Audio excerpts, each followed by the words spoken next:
লিল্লাহে তাকবীর। প্রধান বক্তার আগমন, প্রধান বক্তার আগমন, মুফতি বজলুর সাহেবের আগমন। বামন শিকড়ের পক্ষ থেকে লিল্লাহে তাকবীর, লিল্লাহে তাকবীর, লিল্লাহে তাকবীর, লিল্লাহে তাকবীর। মুফতি বজলুর রশিদ সাহেবের আগমন রাজশাহীবাসীর পক্ষ থেকে, রাজশাহীবাসীর পক্ষ থেকে লিল্লাহে তাকবীর। আসসালামু আলাইকুম ওয়া রাহমাতুল্লাহি ওয়া বারাকাতুহু। আলহামদুলিল্লাহি নাহমাদুহু ওয়া নাস্তাঈনুহু ওয়া নাস্তাগফিরুহু ওয়া নু'মিনু বিহি ওয়া নাতাওয়াক্কালু আলাইহি ওয়া নাউযু বিল্লাহি মিন শুরুরি আনফুসিনা ومن سيئات أعمالنا من يهدي الله فلا مضل له ومن يضلله فلا هادي له।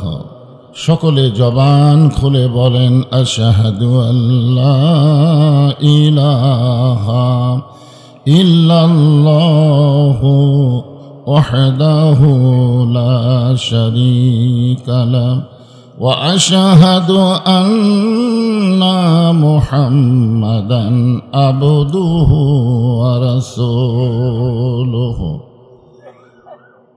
الذي أرسل رسوله بالحق بشيرا ونذيرا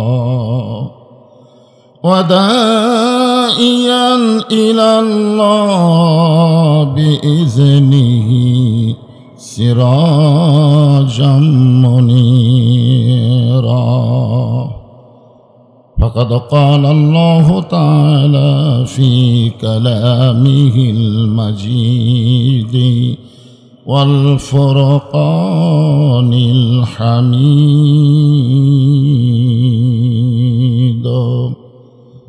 জবান খুলে সকলে পড়েন আউযু বিল্লাহি মিনাশ শাইতানির রাজিম বিসমিল্লাহির রহমানির রহিম তাবারাকাল্লাযী বিয়াদিহিল মুলকু ওয়া হুয়া আলা কুল্লি শাইইন কাদির আল্লাযী খালাকাল মাউতা ওয়াল হায়াতা লিয়াবলুয়াকুম আইয়ুকুম আহসানু আমালান وهو العزيز الغفور إن الله وملائكته يصلون على النبي يا أيها الذين آمنوا صلوا عليه وسلموا تسليما اللهم صل على محمد وعلى آل محمد كما صليت على إبراهيم وعلى آل إبراهيم إنك حميد مجيد اللهم بارك على محمد وعلى آل محمد كما باركت على إبراهيم وعلى آل إبراهيم إنك حميد مجيد مشرق حب محمد সকলে বলি সাল্লাল্লাহু আলাইহি ওয়াসাল্লাম मतलाए दीवानी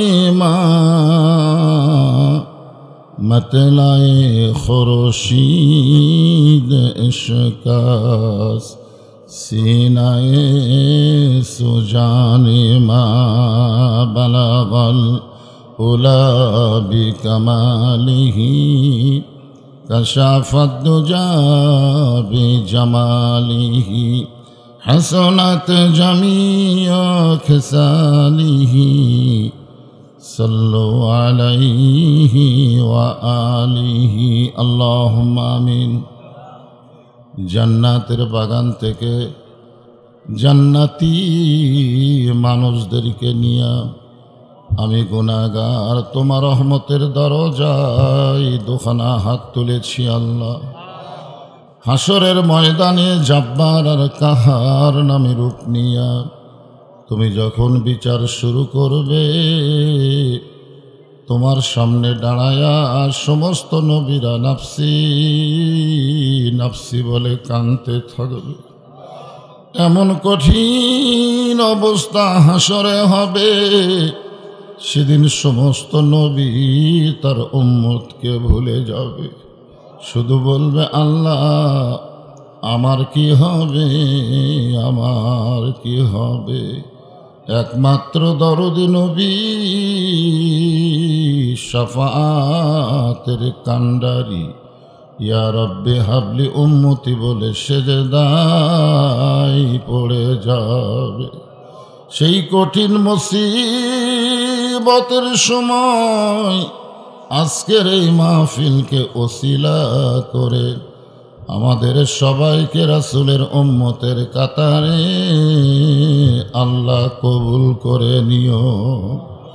সুবহান রাব্বিকা রব্বিল ইজ্জাতি আম্মা ইয়াসিফুন ওয়া সালামুন আলাল মুরসালিন والحمد لله رب العالمين لا إله إلا الله لا إله إلا الله لا إله إلا الله لا إله إلا الله لا إله إلا الله لا إله। চাঁদ শুরু যারা গ্রহ তারা আল্লাহ নামের পাগল পারা। চাঁদ শুরু যারা গ্রহ তারা আল্লাহ নামের পাগল পারা। আমার আল্লাহ নামের এতই দয়া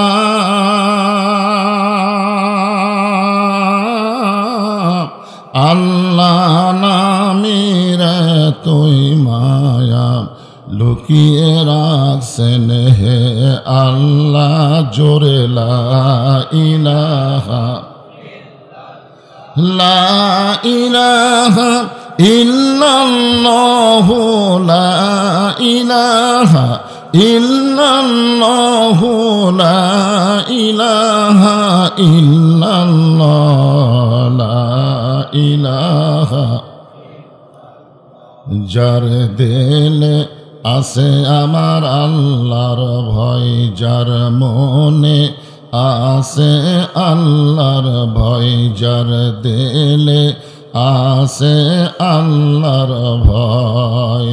আল্লাহ আল্লাহ সব সময় আহার নিদেরা ভালো লাগে না এই দুনিয়া, ভালো লাগে না, ভালো লাগে শুধু আল্লাহ লা ইলাহা ইল্লাল্লাহ লা ইলাহা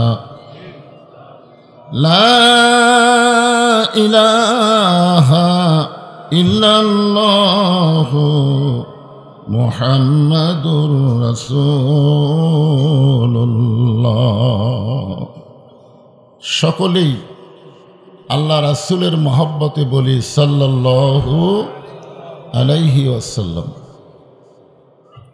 বামন শিকড় ফাতহুল কোরআন হাফিজি মাদ্রাসা কমিটি কর্তৃক আয়োজিত আজকের এই তাফসিরুল কোরআন মাহফিলে আল্লাহ তাআলা যিনাকে সম্মানিত সভাপতির আসনে কবুল করেছেন, জনাব মোহাম্মদ আসির আলী আকাশ। আজকের এই মাহফিলের সম্মানিত সভাপতিকে অন্তরের অন্তঃস্থল থেকে আমি শুভেচ্ছা জ্ঞাপন করছি। আজকের এই মাহফিলের সম্মানিত অতিথিবৃন্দ, সম্মানিত সুধীজন, সম্মানিত ওলামায়ে কেরাম, আপনাদের মাঝে মাঝে যে সমস্ত আলেম ওলামা বসে আছেন, মঞ্চে আছেন, মাগরিবের নামাজের পর থেকে এত রাত পর্যন্ত কোরআন হাদিসের আলোকে অত্যন্ত গুরুত্বপূর্ণ তাফসীর করে আপনাদেরকে শোনালেন, আলেম ওলামা সহ আজকের মাহফিলের বক্তাগণকে অন্তরের অন্তঃস্থল থেকে আমি শুভেচ্ছা জ্ঞাপন করছি। আপনাদের মসজিদের সম্মানিত খতিব, আমার অত্যন্ত স্নেহের শাফিউল ইসলাম শাফি সাহেব আলোচনা করলেন। তার কণ্ঠ অত্যন্ত সুন্দর, কিন্তু আজকে কণ্ঠ বসে যাওয়ার কারণে কথাগুলো সব হক কথাই বলেছেন, কিন্তু একটু কণ্ঠ বসে যাওয়ার কারণে খুব একটা জোরে বলতে পারেনি। কিন্তু বর্তমান তরুণ প্রজন্মের উদীয়মান একজন বক্তা, আমরা তার জন্য দোয়া করব। প্রতিদিন তার মাহফিল আল্লাহ যেন তার কণ্ঠটাকে পরিষ্কার করে দেয়, সকলে বলে আমিন।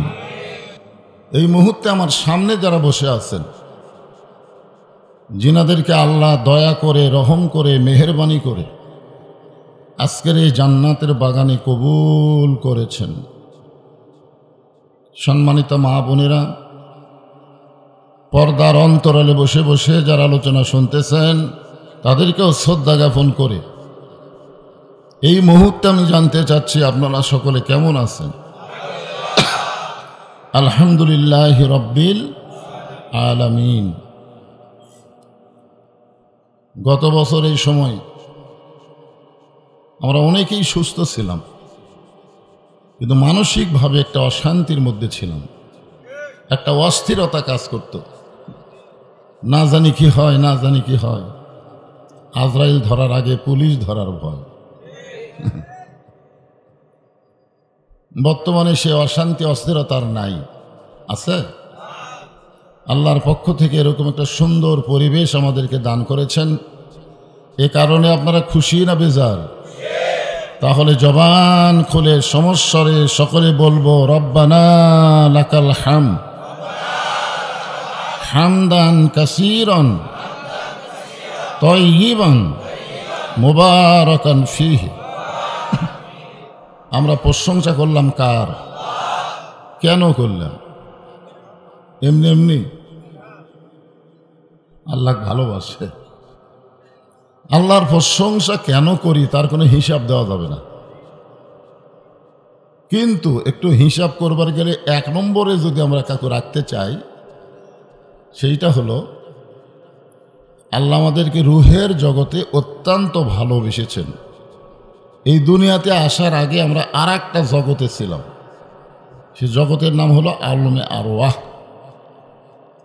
এই রুহের জগতে আমাদেরকে অত্যন্ত ভালোবাসার কারণ হলো দুনিয়াতে আল্লাহ আমাদেরকে জন্মগতভাবে মুসলমানের ঘরে কবুল করেছেন। আপনারা বলেন তো, দুনিয়াতে মানুষ পাঠানোর দায়িত্ব কার? আল্লাহ যদি আমাদের হিন্দুর ঘরে পাঠাতো, কি কোন পারত কি পারত না? যদি আল্লাহ ইহুদি খ্রিস্টান বৌদ্ধদের ঘরে পাঠাতো, আমাদের করার কিছু আছিল?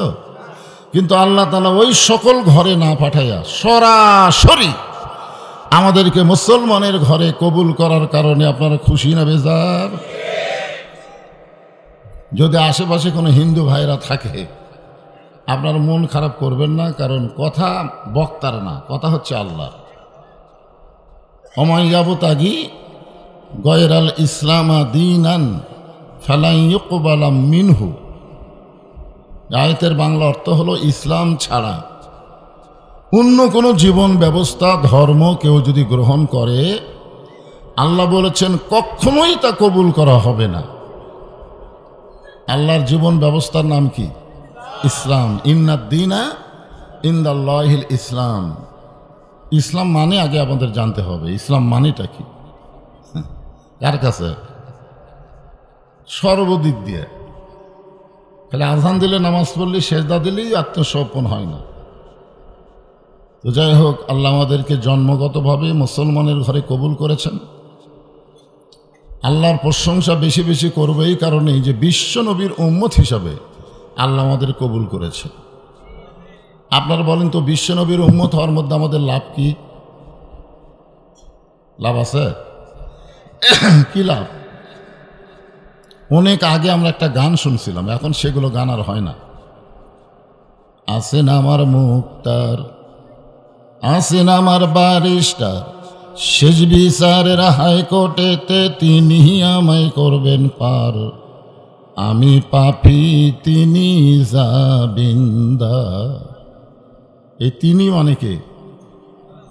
হ্যাঁ, আল্লাহ। আল্লাহ জামিনদার হবে, আল্লাহ হবেন হাকিম, আর আমরা হব আসামি, আর আমাদের নবী হবেন উকিল ব্যারিস্টার।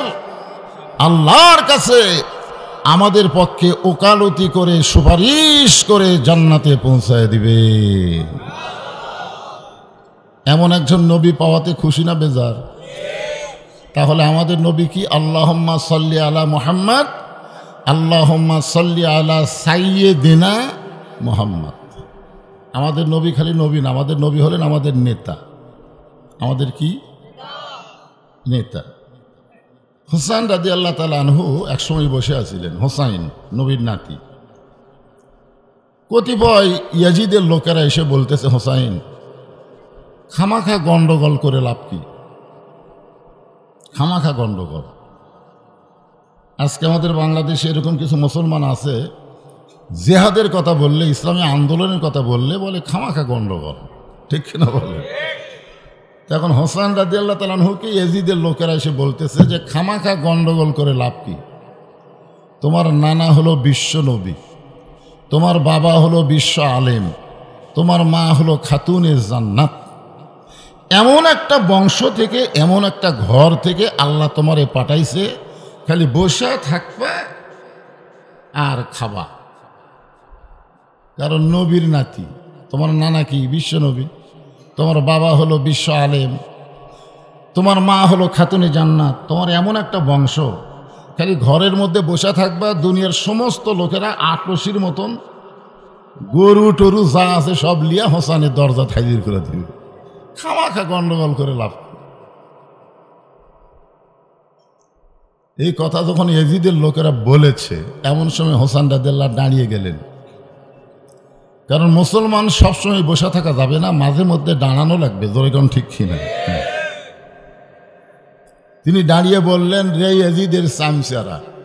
কার সামসা? ইয়াজিদের সামসারা, তোমরা যদি আল্লাহর বান্দা হতে তাহলে আমার নানাকে শুধু বিশ্ব নবী বলতে না, আমার নানা হলো বিশ্ব নেতা। তোমরা আমার নানাকে নবী বলবা, আর সাধারণ একজন মানুষকে নেতা বানায়া তার পিছনে চামচাগিরি করবা, এটার নাম ইসলাম না। কি বুঝতেছেন? নবীর প্রতি দরুদ পড়ে, নবীরে সালাম করে মিলাদের ভিতরে, কিন্তু নবীর সমাজ গড়ার কাজে অনেকের দ্বন্দ্ব মনে বাজে। অনেকে মনে করে নবীর সব জায়গায় কি নিয়ে যাওয়া যায়? নবী খালি ভালো জায়গা থাকবে, মসজিদে থাকবে, মাদ্রাসা থাকবে, সংসদে নবী যাওয়া চলবে না। ঠিক?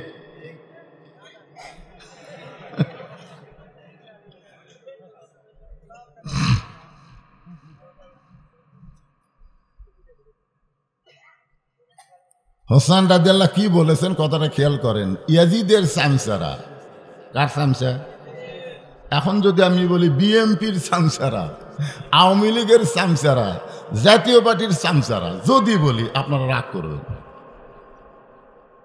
আমি বলতেছি ইয়াজিদের সামসারা। তোমরা যদি আল্লাহর বান্দা হতে তাহলে আমার নানাকে শুধু বিশ্ব নবী বলতা না, বিশ্ব নেতা হিসাবে স্বীকার করে নিতা। রেজিদের চামচারা, আমার বাবা শুধু বিশ্ব আলেম নয়, আমার বাবা হলো বিশ্ববীর। তোমরা বলতেছো হোসাইন তোমার বাবা হলো বিশ্ব আলেম, কিন্তু আমার বাবা শুধু বিশ্ব আলেম না, আমার বাবা হলো বিশ্ব বীর। তোমরা বলেছ আমার মা হলো খাতুনে জান্নাত, আমার মা শুধু খাতুনে জান্নাত নয়, আমার মা হলো ফাতেমাতুজ জোহরা।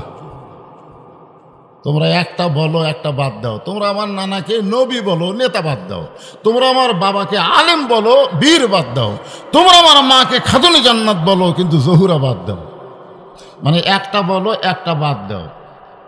বর্তমানে এইরকম কিছু মুসলমান আমাদের বাংলাদেশে আছে না নাই? যেরকম আছে না নাই? হ্যাঁ, আমি তাদের দিকে লক্ষ্য করি। সূরা মুলক থেকে দুটো আয়াত তেলাওয়াত করছি। কিছুদিন আগে হাজী সাহেব আমারে কইল, হুজুর আপনারা কি আর ওয়াজ জানেন না? ওয়াজের মঞ্চে গেলে খালি রাজনীতি, খালি রাজনীতি। আমি বললাম ভাইজান, ওয়াজের মঞ্চে আমরা রাজনীতি করি, কিন্তু আপনি হজ করবার যায় যে রাজনীতি করলেন। ওই হাই সাহেব বলতেছে, আল্লাহর শপথ করে বলতেছে, হুজুর আমি কোনো রাজনীতি করিনি। আমি করছেন তো? আপনি আল্লাহর ঘর কাবা ঘর সামনে রাইখা কি আপনি বলছেন লাকাওয়াল মুলক লা শারিকা লাক? আপনি কি বলছেন লব্বাইক আল্লাহুম্মা লব্বাইক লব্বাইক লা শারিকা লাক লব্বাইক ইন্নাল হামদা ওয়ান নি'মাতা লাকাওয়াল মুলক লা শারিকা লাক? আপনি কি বলছেন? হাজী সাহেব বলতেছে, কতবার যে বলছি তার হিসাব নাই। আচ্ছা আপনি এখন বলেন হাজী সাহেব, এই শেষে যে বললেন লাকাওয়াল মুলক লা শারিকা লাক, এর বাংলা অর্থ কি? হাজী সাহেব বলতেছে, হুজুর সবাই বলে, আমিও বলছি, কিন্তু আমি তার বাংলা জানি না। এমন এই বাংলা না জানার কারণেই তো আপনি রাজনীতি বোঝেন না। ওই জায়গায় আপনি আল্লাহর কাবা ঘর সামনে নিয়ে স্বীকার করে আসলেন, রাজত্বের ভিতরে রাজনীতির ভিতরে একমাত্র আল্লাহ ছাড়া আমি অন্য কাউকে স্বীকার করি না। ও আপনি আল্লাহর ঘরের সামনে আল্লাহর রাজনীতি করলেন, আর দুনিয়াতে আসার পরে মানুষের চামচাগিরি করতেছেন। আর কোরআনের হক কথা বললি আপনারা বলেন আমরা রাজনীতি করি। এই জন্য কোরআনে একটা সূরা আছে, দেখি আপনার আজকে কি বলেন। সূরাটার নাম হলো সূরা মুলক। নাম কি? মুলক শব্দের অর্থ কি? মুলক মালিক। তাবারাকাল্লাযী বিয়াদিহিল মুলক ওয়া হুয়া আলা কুল্লি শাইইন কদির। গোটা পৃথিবীর রাজত্ব, কর্তৃত্ব, মালিকানা একমাত্র কার হাতে? যারা বলবেন না তারা বিপদত পড়বেন। কারণ আপনার দুই কান্দে দূরে ফেরেশতা বসে আছে, এমনি এমনি এরা ঘুম পাড়তেছে নাকি? আপনারা কি মনে করেন দুই ফেরেশতা কি ঘুম পাড়তেছে? যখন কেউ ঘরের দরজা জানলা বন্ধ করে 100টা সিল মারছে, কারণ দিনের ভোট রাতে হচ্ছে, জোরে কোনো কথা ঠিক কিনা? সকালবেলা এসে বলছে যে ভাই এমন কাম করছি কেউ দেখেনি, তখন দুই কান্দে দুই ফেরেশতাকে, আল্লাহ এই শয়তান কি কয়, আমরা ঘুম পাড়ছি। তোমার দুই কান্দে দুই মোহরি লিখিতেছেন ডায়েরি, দলিল দেখে রায় দিবে, টাকা পয়সার নাই কারবার। কিরামান কাতিবিনা ইয়ালামুনা মা তাফআলুন। আমি যখন বলবো গোটা পৃথিবীর রাজত্ব, কর্তৃত্ব, মালিকানা একমাত্র কার হাতে, যদি সবাই বলেন তাহলে ডান কান্দের ফেরেশতা লিখবে। আর যদি কেউ না লেখেন, বলেন, মুখ বন্ধ করেই থাকলেন যে হুজুর কয় কোক, আমরা কম না। এই মনে করে মাসিরা ডাবিয়া বসে থাকলেন। তখন আল্লাহ বলবে, এই বামকান্দের ফেরেশতা লেখ। বামকান্দের ফেরেশতা বলে, ই তো মুখ বন্ধ করে আছে। আল্লাহ, আমি তো কিছু শুনিনি। তুই না শুনলে আমি শুনছি তো। আল্লাহু আলিমুম বিজাতিস সুদূর, আমার অন্তরের খবর কে জানে? তাহলে যারা মুখ বন্ধ করে আছে তারা জবান খুলে বলেনি, আল্লাহ জানে না? আল্লাহ বলতেছে, লেখ বোবা শয়তান। এই 16 বছর হকের পক্ষে যারা কথা বলেনি, অন্যায় দেখার পরেও যারা কোনো কথা বলে নাই, তারা গোপনে গোপনে বোবা শয়তানের অভিনয় করছে। যখন কথা ঠিক কিনা? হায় হায় রে। আল্লাহ বলতেছেন, অহুয়া আলা কুল্লি শাইইন কদির। এখন 5 তলা বিল্ডিং এর উপর তলায় 1.5 লাখ টাকার খাট, 12,000 টাকার কম্বল ওড়ে তামানে গাওয়াত দিয়ে মাঘ মাসের শীতে বলতেছে, আমার বাড়ি আমার ঘর আমাক নামাই কে? কয়টার সময়? রাত 9টার সময় ওড়ে তামানে দিয়ে দোয়া ফুটতেছে যে আমার বাড়ি আমার ঘর আমাক নামাই কে? অক নামানোর কেউ নেই। তখন 2 কান্দের 2 ফেরেশতা বলতেছে, আল্লাহ, সবাই ঘুমের সময় দোয়া পড়ে, আল্লাহুম্মা বিইসমিকা আমুতু ওয়া আহইয়া। এই দোয়াটা যদি গত সরকার ঘুমের সময় পড়তো, তাহলে জোর করে অন্যায়ভাবে রাজত্ব চালাতো না। জোরে কোন কথা ঠিক কিনা? আপনার বলেন তো, এই ঘুমের সময় দোয়াটা যে পড়লেন, আর বাংলা অর্থ কি জানেন না? আপনি যে ঘুমাচ্ছেন, আপনাকে যদি আল্লাহ চেতন না করে, আপনি হওয়ার পারবেন? ওই ঘুমের দোয়া না পড়ে কি করছে? যে আমার বাড়ি আমার ঘর আমাক নামাই কে? রাত 3টার সময় একটা ভূমিকম্প। ধরেন কি কম্প? সামান্য একটু ভূমিকম্প, একটু বিল্ডিং লড়ে উঠছে। ওই এত ফোর্সে নামছে যে ঘুমের চোটে কম্বলের মধ্যে লুঙ্গি খুলে আছে, ওটাও পরার টাইম পাইনি। 9টার সময় কি বলছে? আমাক নামাই কে? এ দেশ আমার বাপের, এ দেশ আমার। আর 3টার সময় যেই ভূমিকম্প হচ্ছে, এত ফোর্সে নামছে যে কম্বলের মধ্যে লুঙ্গি খুলে আছে, ওটাও পরার টাইম পাইনি। ফেরেশতারা কয়, আল্লাহ নামাইলা, তাই বলে ব্যাংটা করে নামালা। আপনারা বলেন তো, এতদিন যারা হম্পদম্প করছে, তারা যেভাবে নামে গেছে, ন্যাংটার চাইতো খারাপ। ধরে কোন কথা ঠিক কিনা? আমাদের বগুড়া জেলা তো হলো ওই গ্রুপের এলাকা, বুঝছেন না? ধানের শিশির এলাকা। উনবিক্ষণ যন্ত্র দিয়ে আর ওর ক্ষুধা পাওয়া যাচ্ছে না কে রে? এই জন্য আমরা আজকে বিশ্বাস করব, ওয়াহু আলা কুল্লি শাইইন কদির। সমস্ত বিষয়ের উপরে একমাত্র ক্ষমতাকার। আরো জোরে, জোরসে বলুন, লিল্লাহি তাকবীর। আল্লাযী খালাকাল মাউতা ওয়াল হায়াতা লিয়াবলুয়াকুম আইয়ুকুম আহসানু আমালান ওয়া হুয়াল আজিজুল গফুর।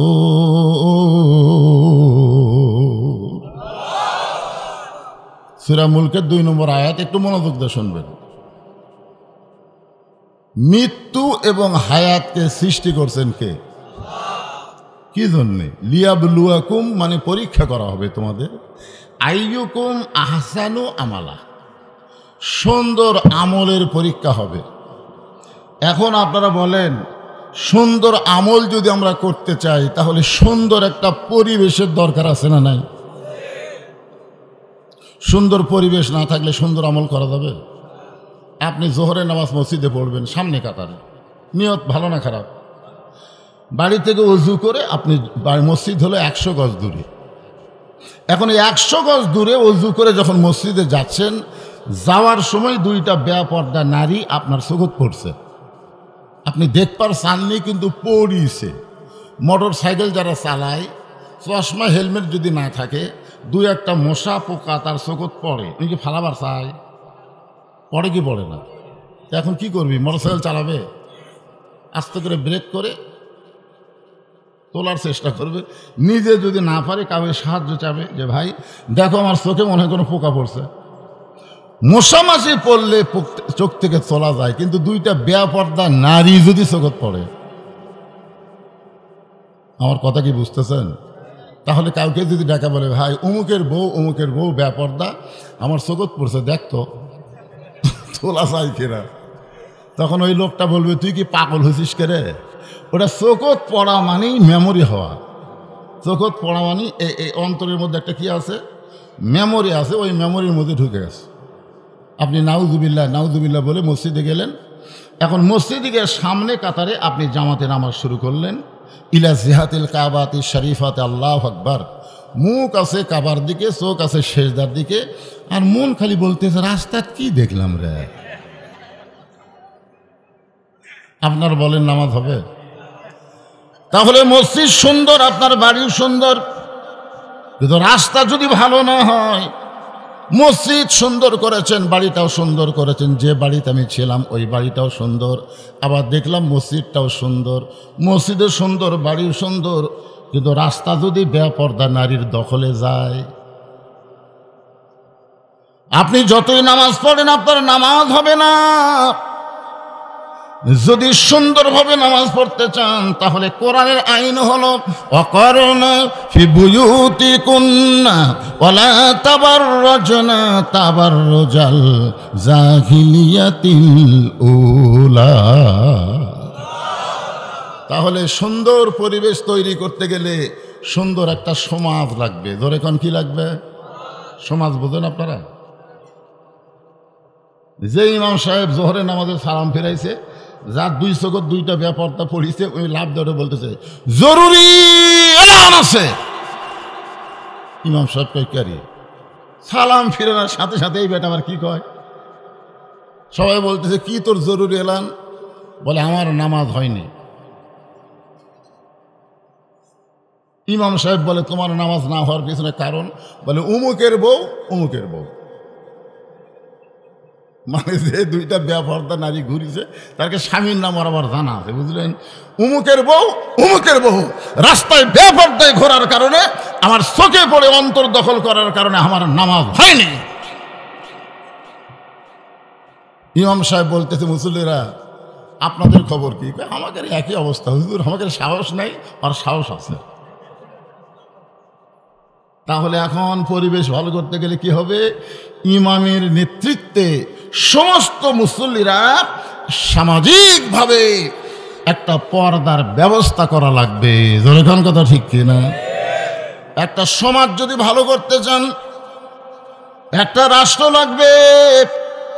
একটা রাষ্ট্র যদি ভালো করতে চান তাহলে মানুষের আইন দিয়ে হবে না, আমার আল্লাহর কোরআন লাগবে।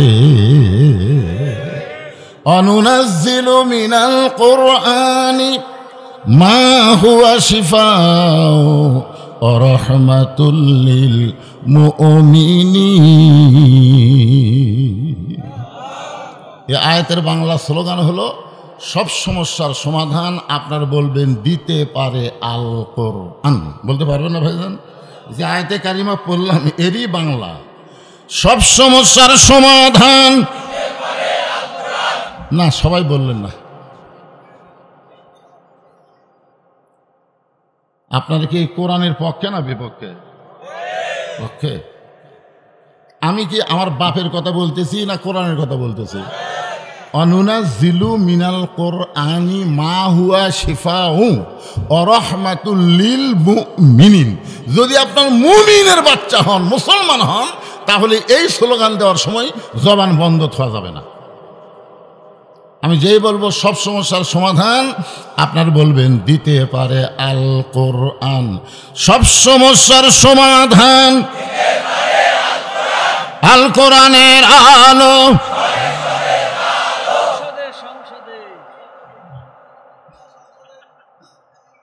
না সংসদে না, সংসদ না।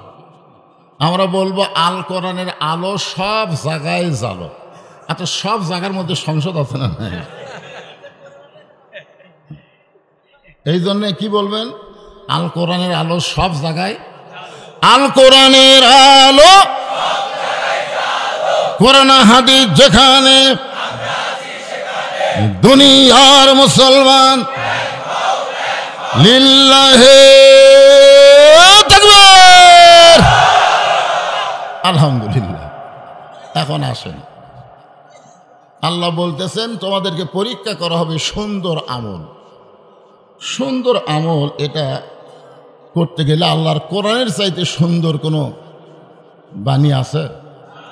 যে কোরআনে আল্লাহ প্রথমেই বলেছেন জালিকাল কিতাব লা রাইবা ফীহি হুদাল লিল মুত্তাকিন। পাইকারি হারে সবাইকে দিবে না তো। আবু জেহেল কোরআন শরীফ শুনছে, খাড়া হয়ে থাকে, দাঁড়িয়ে থাকে। মাঝে মধ্যে দুই একটা বগুড়ার ভাষা আসতে পারে, রাজশাহী বগুড়ার ভাষা বোঝা যায়, খালি চা পায়ে গেলে ওরা স কয় না, এই যে দন্তের স এরা কয় না। রাজশাহী আর বগুড়ার ভাষা প্রায় সমান। কি বুঝতে পারেন না? খাড়া হওয়া দাঁড়ানো বুঝতে পারেন? হ্যাঁ, ও আলহামদুলিল্লাহ।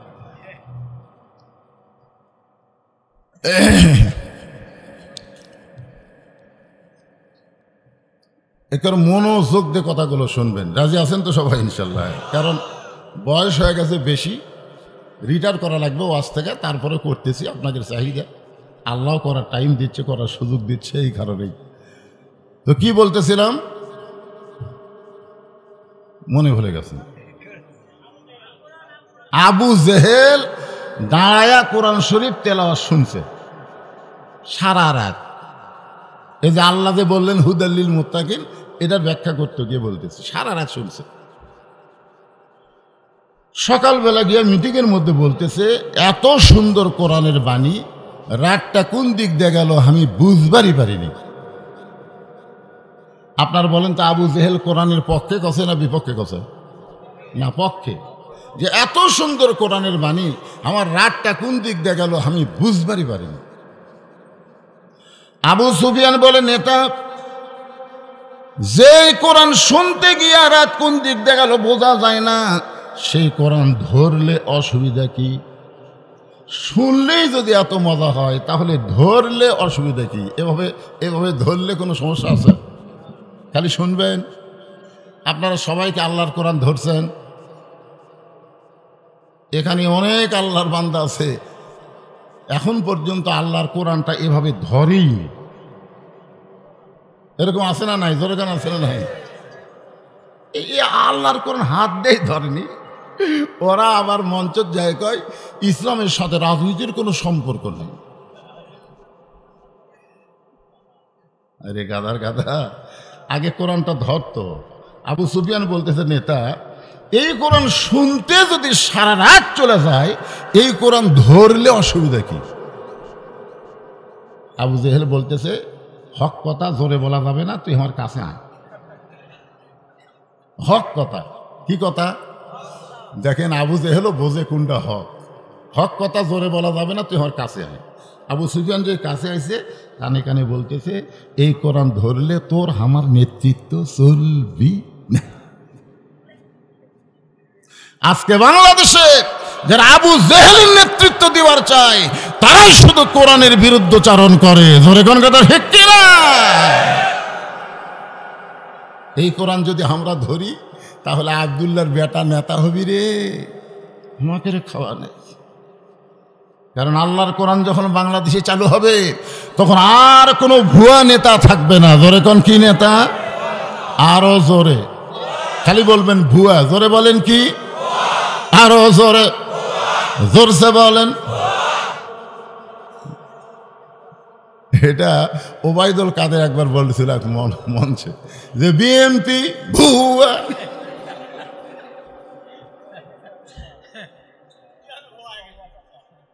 আল্লাহ, আসেন আমরা সেই কোরআন থেকে আল্লাহর বাণী শুনবো। আল্লাহ বলতেছেন লিয়াবলুয়াকুম আইয়ুকুম আহসানু আমালা। এখন কোরআন ধরেছেন আবু বকর। কোরআন ধরছে কে? তাহলে হেদায়েত দিবে কাকে? মুত্তাকি। যারা মুত্তাকি, কোরআন ধরলেই মুত্তাকি।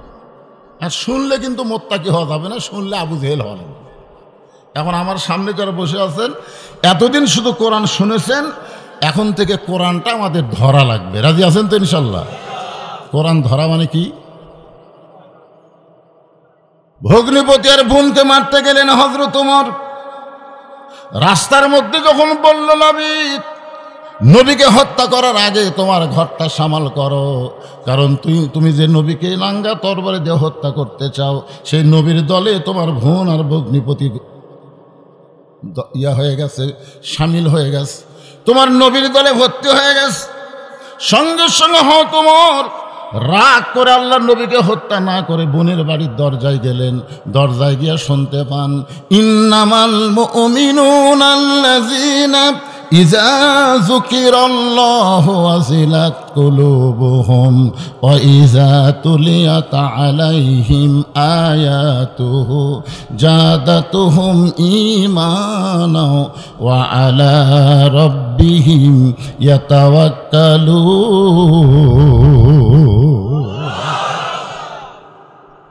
বোন ভগ্নিপতিকে এক সময় মারলেন। মারার পরে বললেন, ফাতেমা এত মার দিলাম, তোর চেহারায় রক্ত দেখে আমার দয়া হয়, যেইটা দরজা বন্ধ করে তেলাওয়াত করতেছিল ওইটা একটু আমার হাতে দে। বোন সাহস করে বললেন, ভাই ওইটা হাতে নিবার গেলে পবিত্র না হইয়া হাতে নিবার পারবেন না, কারণ এটা ধরতে গেলে পবিত্র হওয়া লাগবে। লা ইয়ামাসসুহু ইল্লাল মুতাহহারুন, এমন একটা কিতাব হলো কোরআন, যেটা শুধু ধরবার চাইলেই হবে না, এটা ধরবার গেলে পবিত্র হওয়া লাগবে। জোরে বলেন ঠিক কি না? ওমর ফারুক পবিত্র হলেন, আল্লাহর কোরআনের আয়াত দেখলেন, নাঙ্গা তরবারি নবীর কদমে জমা দিয়া কলেমা গ্রহণ করে মুসলমান হয়ে গেলেন। একসময় আল্লাহর কোরআনকে ওমর ফারুক এমনভাবে গ্রহণ করলেন, যার কারণে আল্লাহ তাআলা বাংলাদেশের মতন ৯৬টা দেশের খলিফা বানায়া দিলে। রাজত্ব কার? আল্লাহ। আমরা যদি বলি ১৬ বছর হাসিনা রাজত্বকাল, এটা বলা যাবে না। দুনিয়ার মানুষ কোনদিন রাজত্বের মালিক না, রাজত্বের মালিক হচ্ছে আল্লাহ, মানুষ হচ্ছে খেলাফত। মানুষ কি? ওমর ফারুকের খেলাফতের সময় এই বাংলাদেশের মতন ৯৬টা দেশ। কয়টা দেশ হিসাব করেন তো? ৯৬টা দেশ হলে কত বড় এরিয়া? সেই খেলাফতে মেম্বরে বসে নিজের গালে এভাবে দেখেন, ডান হাতে চল মারতেছেন, বাম গালে চল মারতেছেন, নিজের গালে নিজেই চড়াচ্ছেন। এমন সময় ওসমান গনি মসজিদের মধ্যে ঢুকে বলে, আমির আল মুমিনিন আপনি কি পাগল হয়ে গেলেন? নিজের গালে নিজে চল মারতেছেন। ওমর ফারুক বলে, ওসমান আমার অতীতের কথা বারবার মনে হয়। যারা প্রকৃত মানুষ তারা অতীতের কথা মনে করবে, ভবিষ্যতের চিন্তা করবে, খালি বর্তমান নিয়ে মশান মারবি না। জোরে কোন কথা ঠিক কি না? বর্তমানে কি হনু রে? হাসিনা যদি ভবিষ্যৎ চিন্তা করত তাহলে এইরকম ২৪ সালে ড্যামি নির্বাচন করতো না। ওই ভবিষ্যতের খবর জানে না, ভবিষ্যতে হলো বাংলাদেশ থেকে পলান লাগবে। জোরে কোন কথা ঠিক কি না? আর অতীতের খবর হলো শহীদ জিয়া তোমাকে একটু বাংলাদেশে জায়গা দিছিল, বলে মনে নাই তো। বর্তমান পায়া কয় কি হনু রে? এখন ওসমান গনি বলে, আমির আল মুমিনিন আপনার অতীতের খবর কি? ওমর ফারুক বললেন, অতীতের খবর বলতে আমার কোনো শরম নাই। আমি খালার বাড়িতে রাখালি করতাম, ছাগল চড়াতাম। সন্ধ্যার সময় ছাগলগুলো যখন ফেরত আনতাম তখন খালা আমার কান ধরে বলতো, ওমর কয়টা নিয়ে গেলে আর কয়টা ফেরত আনলে? আমি ছাগল গুনে দেখি ২-৪টা কম। আমি আবার দৌড় দিতাম, এক দৌড়ে গিয়ে ছাগলগুলো খুঁজে খুঁজে কুড়িয়ে এনে খালারে জমা দিলে খালা আমার মাথার চুল ধরে বলতো, ওমর যে ভুল আজকে করেছো এই ভুল যদি আবার আগামীকাল করো তোমার রাখালির চাকরি আমি ক্যান্সেল করে দেব। আমি তখন খালার ২ পা খপ করে ধরে বলতাম, খালা আমার রাখালির চাকরি ক্যান্সেল করে দিলে আমি থাকবো কোথায়, খাবো কি? যে ওমর একদিন রাখালির চাকরি রক্ষা করার জন্য খালার পা ধরে কেঁদেছে, আজকে সেই উমরকে আল্লাহ অর্ধ পৃথিবীর খলিফা বানাইছে। এটা উমরের যোগ্যতাই নয়, এটা কেবলমাত্র আল্লাহর কোরআনের ওসিলা। এখন আপনারা বলেন এই কোরআনের পাওয়ার আছে না নাই? জোরে বলেন আছে না নাই? কিন্তু আমাদের বাংলাদেশে কোরআনের মাদ্রাসার জন্য ভিক্ষা করা লাগতেছে, আরে প্রাইমারির জন্যে সব জায়গা হলো শেষ। আগামীতে বাংলার মুসলমান দেখবে কোরআনের বাংলাদেশ। কোরআন দিয়ে যখন বাংলাদেশ চলবে, সমস্ত প্রাইমারিকে হাফিজে মাদ্রাসা বানানো হবে। জোরে কোন কথা ঠিক কিনা? তাই বলে মনে করেন না ওখানে অন্য শিক্ষা থাকবে না, সব শিক্ষা থাকবে, কিন্তু শৈশব ছোট বাচ্চাকে বাধ্যতামূলক পবিত্র করার জন্যে আল্লাহর কোরআনের শিক্ষা দেওয়া লাগবে। জোরে কোন কথা ঠিক কিনা? কারণ প্রাইমারিতে পবিত্র হওয়ার কোনো শিক্ষা নেই। ক্লাস 2 এর একটা ছেলে কান্দের ওপর ব্যাগ লিয়ে খাড়া হয়ে পেশাব করছে। আমি বললাম, খেরে বেটা, দাঁড়ায় পেশাব করিস, বস। বস, বসে না। পেশাব শেষ করলে বললাম, কে রে, তোর স্যার তোকে শিখাইনি কেমনি পেশাব করা লাগে? চাষা দেখি খন প্রাইমারি পেশাব করার যায়, দেখি আমার স্যারই খাড়া হয়ে পেশাব করে। চাষা ওর স্যারই খাড়া হয়ে যদি পেশাব করে, ওই বসবে? আর কোরআনের মাদ্রাসায় গিয়ে দেখেন, কোরআন হাতে দেওয়ার আগে পেশাব করার আগে থেকে শিক্ষা দেওয়া হয়। জোরে কোন কথা ঠিক কিনা? পবিত্রতার শিক্ষা হয়। আমাদের ছেলে পেলে ছোটবেলা থেকে পবিত্র হয়নি বলি তো এইবার ঈদের মধ্যে 138 জন খালি হুন্ডালিয়াম হলো। কি বিঘাত ধরছে তোরকে?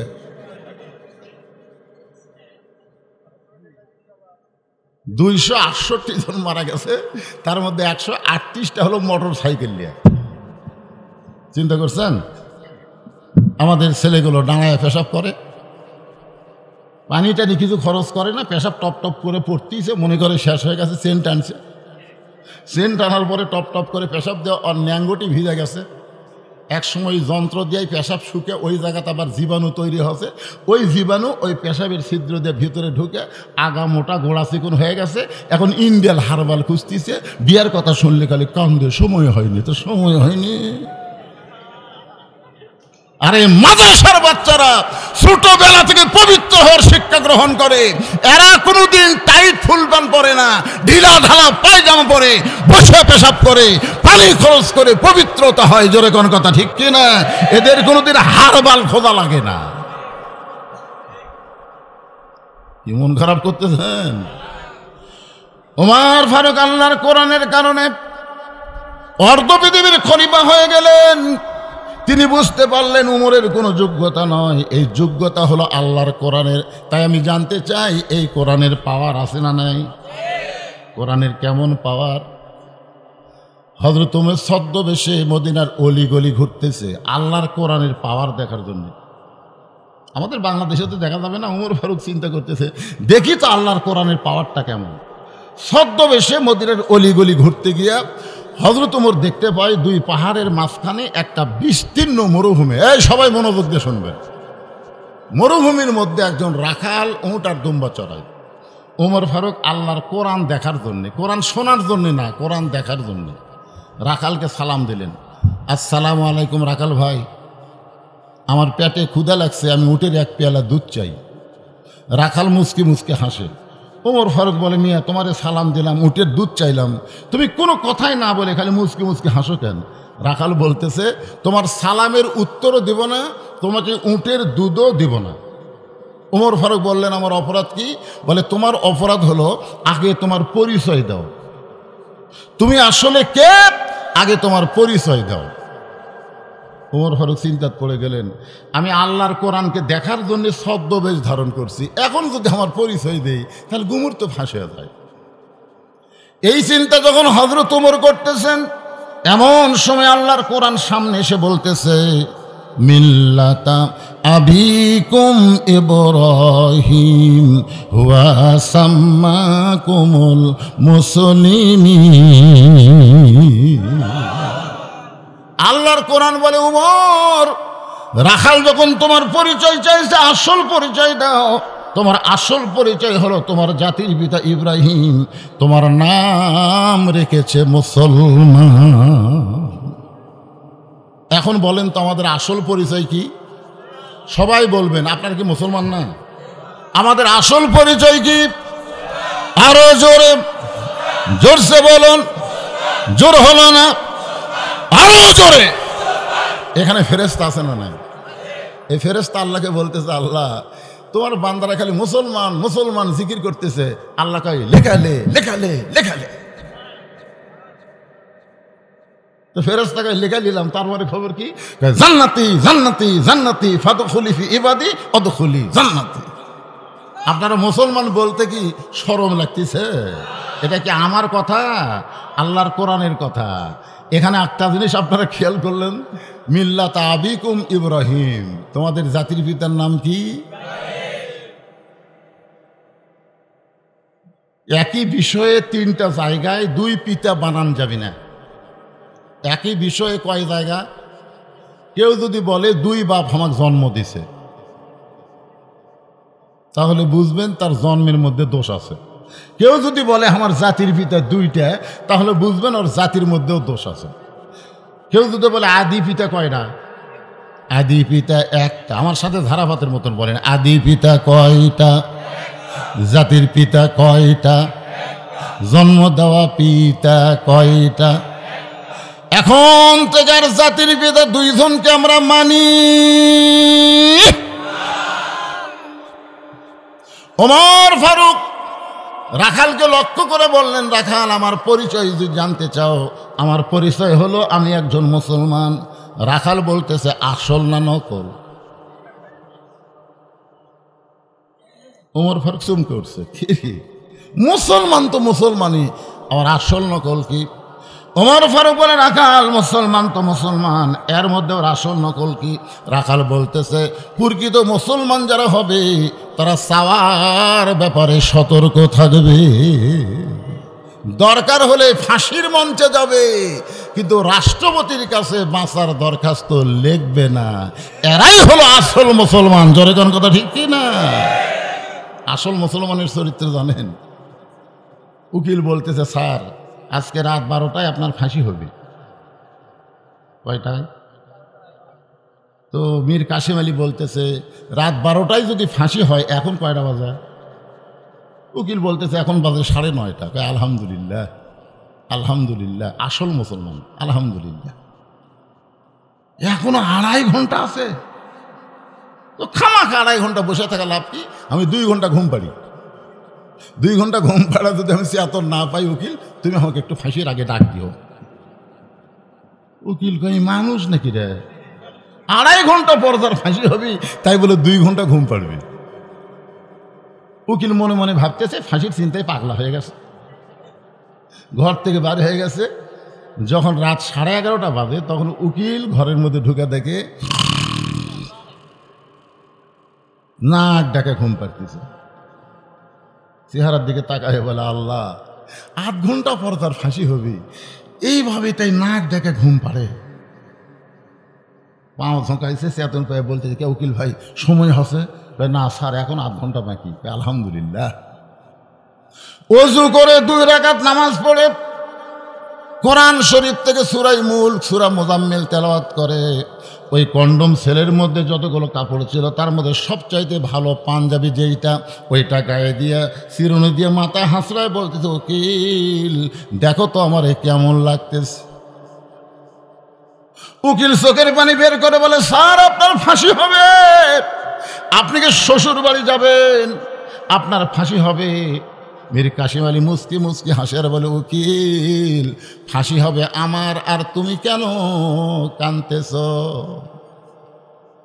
শুনে নাও রে উকিল, 2 ঘন্টা ঘুমের মধ্যে আল্লাহ পাক আমারে জানাইছে ফাঁসির মাধ্যমে আল্লাহ তাআলার 8টা জান্নাত আমাকে বরণ করে নিবে। ওয়ালা তাকুলু লিমান ইউকতালু ফি সাবিলিল্লাহি আমওয়াতুন বাল আহইয়াউ ওয়ালাকিন লা তাশউরুন। তে তুমি দুধ চাইলা কার কাছে? ওমর ফারুক চমকে উঠছে। ওমর ফারুক চমকে উঠছে। আল্লাহর কোরআন যখন দুনিয়াতে চালু থাকে, উমর যদি ভুল করে একটা রাখাল পর্যন্ত তার ভুল ধরবার পারে। সুবহানাল্লাহ কন্যা খা। ওমর ফারুক বললেন রাখাল ভাই আসলেই চাওয়ার ব্যাপারে আমার ভুল হয়ে গেছে। তো রাখাল বলতে যে ভুলটা যখন স্বীকারই করলা তাহলে তওবা করার সুযোগ আছে। এখন যদি আওয়ামী লীগের লোকেরা চিন্তা করে আসলে সমস্ত এমপি টেমপি মন্ত্রী টুন্ত্রী এমনকি প্রধানমন্ত্রী হামাকর থুয়া পলে গেছে, এই দল আর আমরা কর্ম না রে। এই ভুল স্বীকার করে যদি তওবা করে একটা ভালো দলের মধ্যে আসে, আল্লাহ মাফ করবে না? এই কথাকার মাফ করবে কি করবে না? হ্যাঁ, কিন্তু এরা ভুল স্বীকার করে না। এরা কয় আপা আসিতেছে। রে পাগলা, আপা যদি আসে, আপার 14 গোষ্ঠীর মধ্যে কেউ বাংলাদেশে আছে? সব কয়টা আগেই পাচার করে দিছে, সাথে সাথে টাকা পাচার করে দিছে যে বিদেশের মাটিতে আরামে থাকবে। কিছুদিন ঈদের দিনে দেখলাম হাসান মাহমুদ তার সাথে কয়েকজন মন্ত্রী একত্র হয়ে বিদেশের মাটিতে কি আনন্দ করতেছে, আর চামচাগুলো বুঝবার পারতেছে। এই জন্য আমি বলি ভুলটা স্বীকার করো, তওবা করার সুযোগ আছে। যখন কথা ঠিক কি না? রাখাল বলে পথিক, ভুলটা যখন স্বীকার করলে তাহলে আল্লাহ তোমাকে তওবা করার সুযোগ দিল। ওমর ফারুক বলে রাখাল ভাই তাহলে আমি তওবা করতেছি। রাখাল বলে তুমি মূর্খ মানুষ, তুমি তওবা কেমনি করবে? ওমর ফারুক বলে রাখাল আমি মূর্খ এ কথা তোমার কে কইল? রাখাল বলতেছে চাওয়ার ব্যাপারে যে সতর্ক হয় না, আল্লাহ বাদ দিয়ে দয়াল বাবার দরবার চাই, এরকম আছে না নাই? আমার দয়াল বাবার দরবারেতে কেউ ফিরে না খালি হাতে। আপনার বলেন তো এরা চালাক না বোকা? আল্লাহর ধন নবীরে দিয়া, আল্লাহ আছে গায়েব হইয়া, নবীর ধন খাজা নিয়া শুয়ে আছে আজমিরে, কেউ ফিরে না খালি হাতে, খাজা রে তোর দরবারেতে। আপনার নাউজুবিল্লাহ সবাই বলা দরকার ছিল। খাজা বাবা দেওয়ার কোনো ক্ষমতা আছে? তুমি মূর্খ মানুষ, তুমি আল্লাহ বাদ দিয়ে রাখালের কাছে চাইছো। তুমি কেমনে তওবা করবা? আমি তোমাকে তওবা করাই। হযরত ওমরের চোখটা দরদর করে পানি পড়তেছে। আল্লাহর কোরআন যখন দুনিয়াতে চালু থাকবে, ওমর যদি ভুল করে একটা রাখাল পর্যন্ত তওবা করানোর সুযোগ পাবে। এবার রাখাল হযরত ওমরকে তওবা করাচ্ছে। আমার সামনে যারা বসে আছেন অনেকে হয়তো এখানে আছেন এখন পর্যন্ত মাগরিব এশার নামাজ পড়েন নাই, নামাজ না পড়া ওয়াজ শুনতেছেন, এরকম 2-4 জন আছে না নাই? আছে? একজন আবার বহু আছে। এক হুজুর ওয়াজ করছে, টুপির উপরে পাগড়ি পরে কেউ যদি নামাজ পড়ে আল্লাহ তাকে 70 গুণ সওয়াব দেয়। নাউজুবিল্লাহ। হ্যাঁ, পাগড়ি পাগড়ি পাগড়ি পরে নামাজ পড়লে 70 গুণ সওয়াব। ওই দিকে কয় নাউজুবিল্লাহ, দিকে কয় সুবহানাল্লাহ। ওই সেদিন থেকে পাগড়ি পরে নামাজ পড়ে।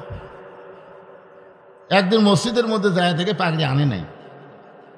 এখন চিন্তা করতেছে অনেক দূর বাড়ি, পাগড়ি আনতে যাব। মন বলতেছে না, জামাতে নামাজ পড়লে 27 গুণ আর পাগড়ি মাথার দিলে 70 গুণ। কোনটা ধরি কোনটা ছাড়ি, কোনটা ধরি কোনটা ছাড়ি, মিন শারিল ওয়াসওয়াসিল খান্নাস। মন বলতেছে 70ই ধর। ওই তখন সকলে জামাত পরে যখন বাড়িতে গেছে, ওই তখন একলা একলাই মসজিদের মধ্যে ঢুকায় এক টানে লুঙ্গি খুলছে। লুঙ্গি খুলে ওটা আড়াআড়ি ভাঁজ দিয়ে মাথা পাগড়ি পরে রুকুর থেকে সেজদাত গেছে। ইতিমধ্যে এক মুসল্লি মসজিদের মধ্যে ঢুকে দেখে সর্বনাশ। জীবনে বহু নামাজে দেখলাম কিন্তু এইরকম পাশাই মারছে থাবা। ওই লাভ দুটো বলতেছে মানে মারলে কেন ভাই? বলে মারার কারণ হলো তোর লুঙ্গি। তোমার চোখ নাই লুঙ্গি আমার মাথার। আরে পাগলা, পরনের লুঙ্গি মাথার খেন? বলে সোয়াবের আশায়। ভাই তুমি জানো না পাগড়ি পরা নামাজ পড়লে 70 গুণ সোয়াব। লোকটা বলে পাগল, লুঙ্গি পরা হলো ফরজ আর পাগড়ি পরা হলো সুন্নাত। ফরজ তরক করে কেউ যদি সুন্নত আদায় করে তার একটা সওয়াবও হবে না। মাগরিবের নামাজ এশার নামাজ পড়া হলো ফরজ আর ওয়াজ শোনা হলো মুস্তাহাব। এশার নামাজ বাদ দিয়া যারা ওয়াজ শুনতেছে তারা লুঙ্গি খুলিয়া মাথায় পাগড়ি পরিছে। আমার সঙ্গে বলা লাগবে, সবাই বলবেন এশার নামাজ বাদ দিয়া। কন এশার নামাজ বাদ দিয়া যারা ওয়াজ শুনতেছে তারা লুঙ্গি খুলিয়া মাথায় পাগড়ি পরেছে। আবার ওয়াজ শুনতে শুনতে যারা ফজর বাদ দিবে, ও শুনতে শুনতে যারা ফজর বাদ দিবে, তারা লুঙ্গি খুলিয়া মাথায় পাগড়ি পরিবে। এজন্যে শোনেন, যারা মাগরিব এশার নামাজ পড়েন নাই, একটু আমার সঙ্গে তওবা করেন। অসুবিধা আছে ভাই? আস্তাগফিরুল্লাহাল্লাযী লা ইলাহা ইল্লা হুয়াল হাইয়ুল কাইয়্যুম ওয়া তুবু ইলাইহি লা হাওলা ওয়ালা কুওয়াতা ইল্লা বিল্লাহিল আলিয়্যিল আযীম। ওমর ফারুক তওবা করার পরে বলতেছে, রাখাল ভাই, আল্লাহর হস্তে উটের এক পেয়ালা দুধ দাও। রাখাল মুসকি মুসকি হাসে। ওমর ফারুক বলে, আল্লাহর হস্তে বললাম, তারপর আবার হাসি কেন? রাখাল বলতেছে, পথিক, তওবা করার পরে তুমি আবার মুনাফিকি করলে। যেই কইছে মুনাফিক, ওমর ফারুক রাস্তাতে গেলে শয়তান কয়দিন যায় না, আর সেই লোকটাকে যদি মুনাফিক কয়, তার অবস্থা কি হবে? চেহারা রক্তের মতো লাল করে, রাখাল, আমার মধ্যে মুনাফিকের তুমি কি দেখলে? রাখাল বলতেছে, এই পথিক, তুই এত গরম হোস কেন? তুই জানিস না আল্লাহ কোরআনে বলেছে, লিমা তাকুলু মা লা তাফালুন? যার কথার সাথে কামের মিল নাই। তুই সত্যি করে বল, আমি কি উটের মালিক? আমি যদি উটের মালিক হইতাম, তুই আমাকে রাখাল বললি কেন? আর যখনই আমাকে রাখাল বলছিস, তখন তোর মন বলতেছে আমি উটের মালিক না। আর উটের মালিক বাদ দিয়ে রাখালের কাছে আল্লাহর হস্তে চাইলেও রাখাল দিবার পারবে না। যাত্রার কাছে আল্লাহর হস্তে চাইলে হবে? এখন আমি টেস্ট থেকে নামছি, ইতিমধ্যে এক লোক দৌড়ে এসে আমার হাতে 100 টাকা দিয়ে কয়, হুজুর দোয়া করেন। আমি টাকা চকচকা দেখে পকেটে থেকে বললাম, ভাই কিসের দোয়া? দেখে, হুজুর আমার বইয়ের পেটে একটা বাচ্চা আইছে, আল্লাহ যেন পুত্র দেয়। তখন আমি পকেট থেকে 200 টাকা বের করার দিলাম। বলে, হুজুর আমি তো টাকা চাইনি, দোয়া চাইছি। আমি বললাম, পাগলা, তুই তার কাছে দোয়া চাইছিস, সে 3টা মেয়ের বাপ, এখন পর্যন্ত তাকে আল্লাহ কোনো ছেলেই দেয়নি। তা আমি যদি নিজে 3টা মেয়ের বাপ হই, তোর বইয়ের জন্য আমি দোয়া করলে বেটা হবি? তখন কয়, হুজুর তাহলে আপনি টাকা আপনি নেন, আমার দামক দেন। ওরে যে 100 টাকা দিলাম মারতেছে দৌড়। আমি বললাম, কোথায় যাস? বলে, ওই হুজুরের কাছে যাবো যার বেটা সওয়াল আছে। আমি বললাম, খবরদার, কোনো হুজুর না, কোনো পীর না, কোনো মাজার না, পাবার যদি চাও কেবলমাত্র মালিকের কাছে, আল্লাহর কাছে চাও। জোরে কোন কথা ঠিক কিনা? রাখাল বলে, পথিক, সত্যি আল্লাহর হস্তে উটের এক পেলা যদি দুধ চাও, তাহলে এখান থেকে 10 মাইল দূরে মালিকের বাড়ি। ওই মালিকের বাড়ির দরজাত গিয়ে বলো, মালিক, তোমার রাখাল উট আর দুম্বা চড়াই, তুমি মালিক যদি হুকুম দাও, তাহলে রাখাল আল্লাহর হস্তে উটের এক পেয়ালা দুধ দিবে। ওমর ফারুক বলে, রাখাল ভাই, এত দূর কষ্ট করে মালিকের বাড়ি যাওয়ার দরকার আমার নাই, বরং তোমাকে 2টা টাকা দিলাম, এই 2টা টাকার বিনিময়ে তুমি উটের এক পেয়ালা দুধ দাও। রাখাল মুসকি মুসকি হাসে। ওমর ফারুক বলে, রাখাল হাসার কারণ? বলে, হাসার কারণ হলো তুমি হজরত উমরক চেনো। এই, তুমি হজরত উমরক চেনো? যদি হজরত উমরকে চিন্তা, এরকম বেসাইদা প্রস্তাব তুমি দিতা না। তুমি জানো, তুমি তো আমাকে 2 টাকা ঘুষ দিচ্ছ, আর মালিক বাদ দিয়ে তোমাকে আমি উটের দুধ দিব। এইটা যদি উমরের গুপ্ত বাহিনী দূর থেকে দেখে, তোমাকেও ধরবে, আমাকেও ধরবে। এই বুড়া বয়সে তুমি ধরা খাবার চাও? ওমর ফারুক বলে, রাখাল ভাই, তাহলে চলো আমরা 2 জন পাহাড়ের গুহার মধ্যে যাই। এই গুহার মধ্যে গিয়ে গোপনে তোমাকে 2টা টাকা দিব, তুমি গোপনে উটের এক পেলা দুধ দিবে। উমরের গুপ্ত বাহিনীও বুঝতে পারবে না, তোমার মালিকও জানতে পারবে না। রাখাল চিল্লায় বলে, তুমি ভণ্ড, তুমি ভণ্ড, তুমি ভণ্ড। ওমর ফারুক বলে, রাখাল, আমার মধ্যে ভণ্ডামির কি দেখলাম? রাখাল চিল্লায় বলে, পথিক, উমরের গুপ্ত বাহিনী দেখতে পায় না, আমার মালিক জানতে পারবে না, কিন্তু রাখালের আল্লাহ দেখতে পায়। লিল্লাহে তাকবীর। কেউ যখন দেখবার পায় না, তখন দেখতে পায় কে? ওমর ফারুক এক দৌড় দিয়ে পাহাড়ের পাদদেশে গিয়ে 2 রাকাত নামাজ পড়ে আল্লাহকে বলতেছে, আল্লাহ, তোমার কোরআন এত সুন্দর, তোমার কোরআন যখন দুনিয়াতে চালু থাকবে, প্রত্যেকটা মুসলমান বিশ্বাস করবে, কেউ না দেখলেও আল্লাহ দেখতেছে। জোরে কোন কথা ঠিক কিনা? একদিন আমি এক তরমুজওয়ালাকে বললাম, কে রে ভাই, কাইটা দেখা তো লাল, লাল না হলে কিন্তু আমি কিনবো না। আমাকে কয়, হুজুর আপনাকে একটা কথা বলবো, শুনবেন? আমি বললাম, কি? কয়, এখন তরমুজ লাল হওয়ার বয়সই হয়নি। যে তরমুজ লাল হওয়ার বয়স হয়নি, তে লাল যে আমাকে দেখায়। হুজুর গুমরদান ফাঁস করেন না? আমরা লাল রং সিরিঞ্জের মধ্যে নিয়ে তরমুজের এক জায়গা পুশ করে দেয়, ওটা আস্তে আস্তে গোটা লাল করে দেয়। আমি বললাম, ভাই কেউ দেখে না? না না, এমন জায়গা আমরা ঢুকাই, দেখবি কি? দেখছেন? আহা,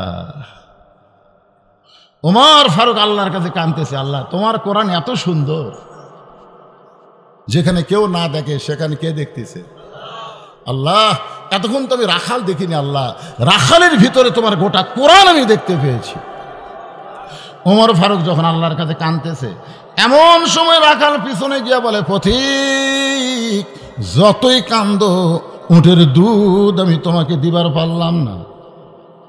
ওমর ফারুক চোখের পানি বের করে বলে, রাখাল ভাই, উটের দুধের কোনো দরকার নাই, বরং তোমার কাছে আমি জানতে চাই, তুমি না দেখা আল্লাহকে কলিজার মধ্যে জায়গা দিয়া আল্লাহর কোরআন অনুযায়ী চলতেছো, এর বিনিময়ে তোমার চাহিদা কি? তুমি না দেখে আল্লাহকে কলিজার মধ্যে জায়গা দিয়ে এই যে আল্লাহর কোরআন অনুযায়ী তুমি চলতেছো, এর বিনিময়ে তোমার চাহিদা কি? আল্লামা সাইদি হুজুরের চাহিদা কি? মামুনুল হকের চাহিদা কি? আমির হামজার চাহিদা কি? এই বাংলাদেশে যাদেরকে অন্যায়ভাবে ফাঁসিতে নিয়ে গেল, তাদের চাহিদা কি ছিল? একটা চাহিদা আছে না নাই? জোরে গান আছে না নাই? ওমর ফারুক বলে, পাগলা, তুমি রোদের মধ্যে উঠ চড়াও, তোমার ভালো খাওয়া নাই, ভালো বাড়ি নাই, দুনিয়াতে তোমার কিছুই নাই, এরপরও আল্লাহর কোরআন অনুযায়ী তুমি চলতেছো, এর বিনিময়ে তোমার চাহিদা কি? রাখাল ছোট্ট বাচ্চার মতন কান্দে আর বলে, পথিক আমার চাহিদার কথা যখন শুনতে চাও তাহলে শোনো, আমার চাহিদা হলো, রব্বানা আতিনা ফিদ দুনিয়া হাসানাতাও ওয়া ফিল আখিরাতি হাসানা ওয়া কিনা আযাবান্নার। ওমর ফারুক বলে, রাখাল আমি তোমার চাহিদার কথা শুনতে চাইলাম, আর তুমি আল্লাহর কোরআন শুনেলে। রাখাল কই, তুমি আসলেই বোকা। আরে পাগলা, এই আয়াত দিয়ে আমি দুটা চাহিদার কথা বললাম।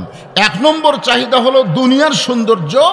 মহামানব হযরত ওমরকে আমি এক নজর দেখতে চাই, যে ওমর আল্লাহর কোরআন দিয়ে রাষ্ট্র চালানোর কারণে আমার মতন রাখাল না দেখে আল্লাহকে কলিজার মধ্যে জায়গা দিবার পারছি, সেই হযরত ওমরকে যদি একটা বার আমি দেখতে পাইতাম, আতিনা ফিদ দুনিয়া হাসানা, দুনিয়ার সৌন্দর্য আমার দেখা হয়ে যেত। আর আমার দুই নম্বর চাহিদা হলো, আমি রাখাল যখন মরে যাব, অফিল আখিরাতে হাসানা, আল্লাহ যেন আখিরাতে রাখালকে জান্নাত দেয়। তাহলে রাখালের চাহিদা কয়টা? দুনিয়ার চাহিদা হলো, দুনিয়ার চাহিদা কি? উমরকে দেখা, যেটা এখন আমরা বলবো। আমাদের চাহিদা হলো ভালো মানুষকে নেতা হিসাবে দেখা। এখন আপনাকে এলাকার যে কয়টা ভোট আসবি, এর মধ্যে আপনারা দেখবেন তো ভালো কোনটা। কি উমর যদি কোরআন দিয়ে রাষ্ট্র না চালাতো, আমার মতন রাখাল কি না দেখে আল্লাহকে কলিজের মধ্যে জায়গা দিবার পারত? এই জন্যে ভাইরে, আমার দুনিয়ার চাহিদা হলো হযরত উমরকে খালি একটা নজর দেখবো ভাই। উমরকে খালি দেখবার পারলে এই দুনিয়াতে আমার কোনো চাহিদা নাই।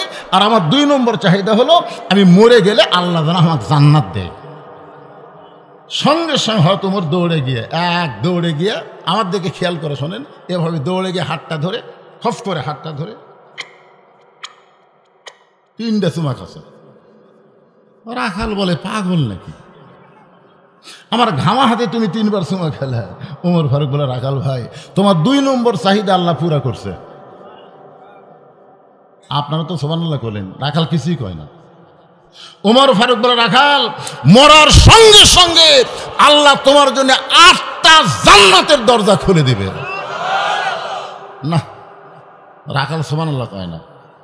ওমর ফারুক বলে, রাখাল তুমি সুবহানাল্লাহ যখন বলতেছো না, ঠিক আছে, আমি আবার কোরআনের আয়াত তেলাওয়াত করি। ইন্নাল্লাযীনা ক্বালু রাব্বুনাল্লাহু সুম্মা ইসতাকামু তাতানাজ্জালু আলাইহিমুল মালায়েকা আল্লা তাখাফু ولا تحزنوا وأبشروا بالجنة التي كنتم توعدون। এরপরে রাখাল কিছুই কয় না। ওমর ফারুক বলে, এই মেয়ে, মরার সাথে সাথে আল্লাহ তোমাকে জান্নাত দেবে, সুবহানাল্লাহ কও না কেন? রাখাল বলতেছে, পথিক, মরে গেলে আল্লাহ জান্নাত দিবে, এই বাকি কথা তুমি ভালোই বলতেছো, কিন্তু হযরত উমরকে এক নজর দেখতে পাবো, এই লগত কথা বলতে তোমার কোন জায়গাত বাজে? একটা হলো নগদ, একটা হলো দুনিয়া যদি সুন্দর না হয়, রব্বানা আতিনা ফিদ দুনিয়া হাসানা, দুনিয়া যদি সুন্দর না হয় তার আখিরাত কোনোদিন সুন্দর হবে না। বাংলাদেশ যদি সুন্দর না হয়, বাংলার মানুষ মরার পরে আখিরাতকে সুন্দর পাবে না। মানুষের তৈরি আইন বাদ দিয়া আল্লাহর কোরআনের আইনের প্রতি আমাদের সকলকে আন্দোলন করা লাগবে। জোরে বলেন কথা ঠিক কিনা? তোমার বাংলাদেশ সুন্দর না আর মরে যায় তুমি জান্নাত পাবা। হ্যাঁ, রাখাল বলতেছে, পথিক, মরে গেলে জান্নাত পাবো, এ বাকি কথা ভালোই মারতিছে, কিন্তু হযরত উমরকে এক নজর দেখতে পাবো, এই কথা বলতে তোমার কোন জায়গাত বাজে? উমর ফারুকের চোখ দিয়ে দর দর করে পানি পড়তেছে। পানি পড়ার কারণ হলো, আমি যে উমর, এই কথা এক কেমনি করি, যে আমার তওবা পড়াছে, যে আমাকে মুনাফিক কছে, যে আমাকে ভণ্ড কছে, এখন যদি বলি ভাই আমি উমর রে, বলাও সারা, হাত ফেল করে মরাও সারা। জোরে কোন কথা ঠিক কিনা? ওর ফর খুবই চিন্তাত পড়ে গেল। আরে ই তো লগত শুনবার চাচ্ছে, কিন্তু লগতের তো অবস্থা খারাপ। ওমর ফারুক যখন চিন্তায় পড়ে, এমন সময় আল্লাহর কোরআন বলে, উদউ ইলা সাবিলি রাব্বিকা বিল হিকমাহ। ওমর, ডাইরেক্ট যদি বলবার না পারো তুমি ওমর, তাহলে তুমি একটু হেকমতের সাথে বলো। এবার হযরত উমর বলতে, রাখাল ভাই, সত্যিই যদি উমরকে দেখতে চাও তাহলে ফজরের নামাজ তোমাকে সামনে কাতারে আদায় করা লাগবে।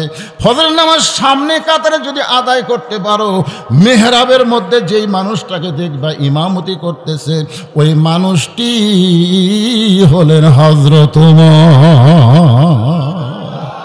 এখন আপনারা বলেন, বাংলাদেশের কোন দলের নেতারা ইমামতি করবার পারে? আমার এলাকার 3 জন মুসল্লি মসজিদের মধ্যে ঢুকছে, হুজুর নাই, হুজুরের মা অসুস্থ, নিয়ে গেছে বগুড়া শহীদ মেডিকেল কলেজে। এখন এরা 3 জন ঢুকছে, একটা আওয়ামী লীগ, একটা বিএনপি, একটা জামাত, কিন্তু সময় হয়ে যাচ্ছে, হুজুর নাই। আমি কেবল ঢুকবার যাই, দেখি ওরা ঘড়ি দেখতেছে, একটা হুজুর ঢুকলি ওকে সামনে দিবি। আমি চিন্তা করলাম, না, আমি আর ঢুকতেছি না, দেখি আর 3 জন কি করে। আমি জানলার ফাঁকে এসে কান লাগায় চুপ করে আছি। তখন আওয়ামী লীগের নেতা বলতে, দেখে, আরে ভাই, একটা হুজুর যখন আসলো না, তাহলে সামনে কে যায়? তখন জামাতের লোক বলতে, ভাই আপনার দল ক্ষমতার তখন আসলে তো, আপনি সামনে যান। আওয়ামী লীগ বলে, পাগলা, এই মাঝে মধ্যে ঢুকি রে, কিন্তু ওই সামনে যাওয়ার অভিজ্ঞতা আমার নাই। তো বলতেছে বিএনপির ভাইকে, ভাই তুই না হয় সামনে যা, আকামত পারি ভাই, কিন্তু ইমামতি পারি না। তাহলে আমি কে যাবি? আওয়ামী লীগ বলতেছে, অত কথা বলিস কে, তুই সামনে যা। ভাই রে, আমি জামাত ভাই। এই পাগলা, মসজিদের মধ্যে আমরা 3 ভাই 1 জামাত রে, আমাদের মধ্যে কোনো দলাদলি নাই। মসজিদের মধ্যে আওয়ামী লীগ, বিএনপি, জাতীয় পার্টি সবাই যদি কাতার সোজা করতে পারে, তাহলে আল্লাহর জমিনেও সবাইকে একসঙ্গে কাতার সোজা করা লাগবে। জোরে কোন ঠিক কিনা? এখন চিন্তা করেন, উমর ফারুক বলতেছেন, রাখাল, সত্যি যদি উমরকে দেখতে চাও তাহলে ফজরের নামাজ সামনে কাতার আদায় করা লাগবে। ফজর যদি সামনে কাতারে আদায় করো, যেই মানুষটা মেহরাবের মধ্যে ইমামতি করতেছে, ওই মানুষটি হলেন হযরত উমর। রাখাল ছোট বাচ্চার মতন কান্দে। উমর ফারুক বলে, রাখাল কান্দো কেন? বলে, কান্দার কারণ হলো বারান্দাত নামাজ পড়ি, বারান্দাত নামাজ পড়ি, মসজিদের ভিতরে ঢোকার সাহস পাই না। উমর ফারুক বললেন, রাখাল, মসজিদের মধ্যে ঢোকার সাহস না পাওয়ার কারণ কি? বলে, মসজিদে নবীর দামি দামি সাহাবি, ওই দামি দামি সাহাবির মধ্যে আমি সাধারণ রাখাল কেমনে যাই?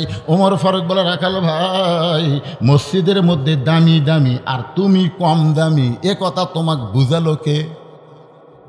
আচ্ছা, আমি সিয়ারত বসে আছি, আমার ভাস্তা সিয়ারত বসে আছে, আর আপনারা মাটিতে বসে আছেন, আমিও ভাষটা পর্যন্ত যাচ্ছি না, আমার কথাই বলতেছি। এখন আপনাদের কাছে মনে হচ্ছে হুজুরি দামি, না, এটা মনে হলে হবে না। আল্লাহর কোরআন কি বলতেছে? আল্লাহর কোরআন বলতেছে ইন্না আকরামাকুম ইনদাল্লাহি আতকাকুম, ওই ব্যক্তি সবচাইতে দামি হয় যার কলিজার ভিতরে আল্লাহর বেশি ভয়। তাহলে তুমি রাখাল কম দামি আর ভিতরে নবীর সাহাবীরা দামি দামি, এই উল্টা কথা তোমাকে বুঝালো কে? সত্যি যদি উমরকে দেখতে চাও তাহলে ফজরের নামাজ তোমাকে জামাতে সামনে কাতারে পড়া লাগবে। এখন তুমি কি কবা কও? রাখাল বলতেছে তাহলে আজকে এশার নামাজ পড়ে আমি এর বাড়ি যাচ্ছি না। ওমর ফারুক বললেন কেন? বলে এশার নামাজ পড়াই আমি ফজর সামনে পড়ার চেষ্টায় থাকবো, কারণ বাড়িতে যাই যদি আমি ঘুমাইয়া যাই আর আজান শোনার পরে যে আয়সা দেখি সামনে আর জায়গা নেই, এই জন্য এশার নামাজ পড়ে আমি থাকবো ভাই, আমি আজার বাড়ি যাচ্ছে না, উমরকে আমার দেখা লাগবেই। ওমর ফারুক বলতেছে রাখাল তুমি কি জানো যে 3 ওয়াক্ত নামাজ তাড়াতাড়ি, আসর মাগরিব এশা, এক নামাজ শেষ হতে আর এক নামাজ, জোরে কোন কথা ঠিক কিনা? আসর মাগরিব এশা। কিন্তু এশা থেকে ফজর আর ফজর থেকে জোহর এই 2 ওয়াক্ত লম্বা কেন? রাখাল বলতেছে ভাই আমি তো জানি না। ওমর ফারুক বলতেছেন শোনো, ফজর থেকে জোহর আল্লাহ লম্বা সময় দিছে, এই সময়ের মধ্যে তোমরা দুনিয়াতে খেতে খামারে কাজকাম করবা, অফিস আদালত করবা, ব্যবসা বাণিজ্য করবা, এইগুলো করতে গিয়ে দেহের যে ক্ষয় হবে, এশা থেকে ফজর আল্লাহ লম্বা সময় দিছে, এই লম্বা সময়ের মধ্যে তোমরা ঘুম পারলে ওই দেহের ক্ষয় এই ঘুমের মাধ্যমে আল্লাহ পুরা করে দিবে।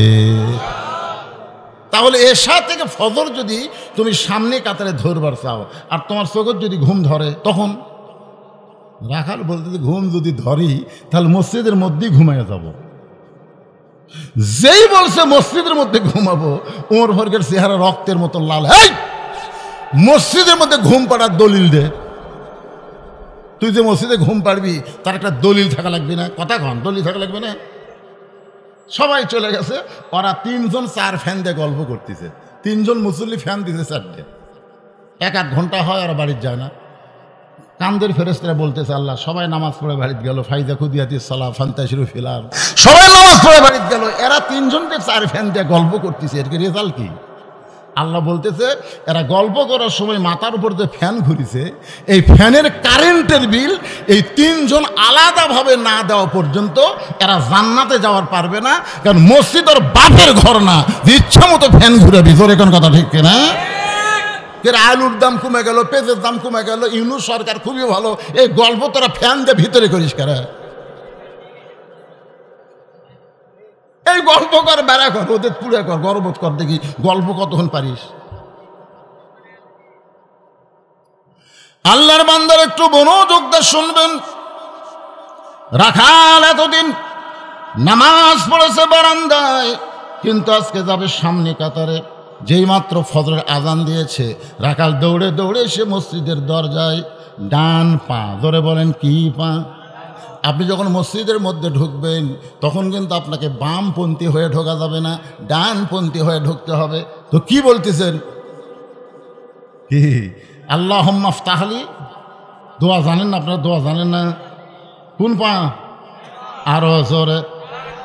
আওয়ামী লীগ, বিএনপি, জামাত ইসলাম দল করে না, দেখছেন? আপনি ডান পা দিয়ে বুঝালেন আমি ডানপন্থী রে। মসজিদ আল্লাহর ঘর, আল্লাহর ঘরে ঢুকতে ডান পা, যখন নামাজ শেষ হবে তখন দুনিয়াতে ঢোকার সময় বাম পা।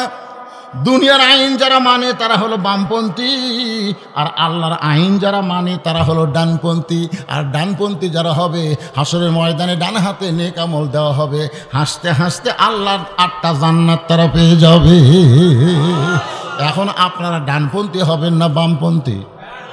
কারা কারা ডানপন্থী? 2 হাত তুলে আল্লাহকে দেখান।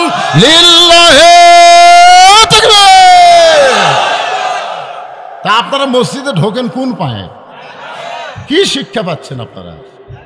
হ্যাঁ, আল্লাহুম্মা ফতাহলি আবওয়াবা রাহমাতিক।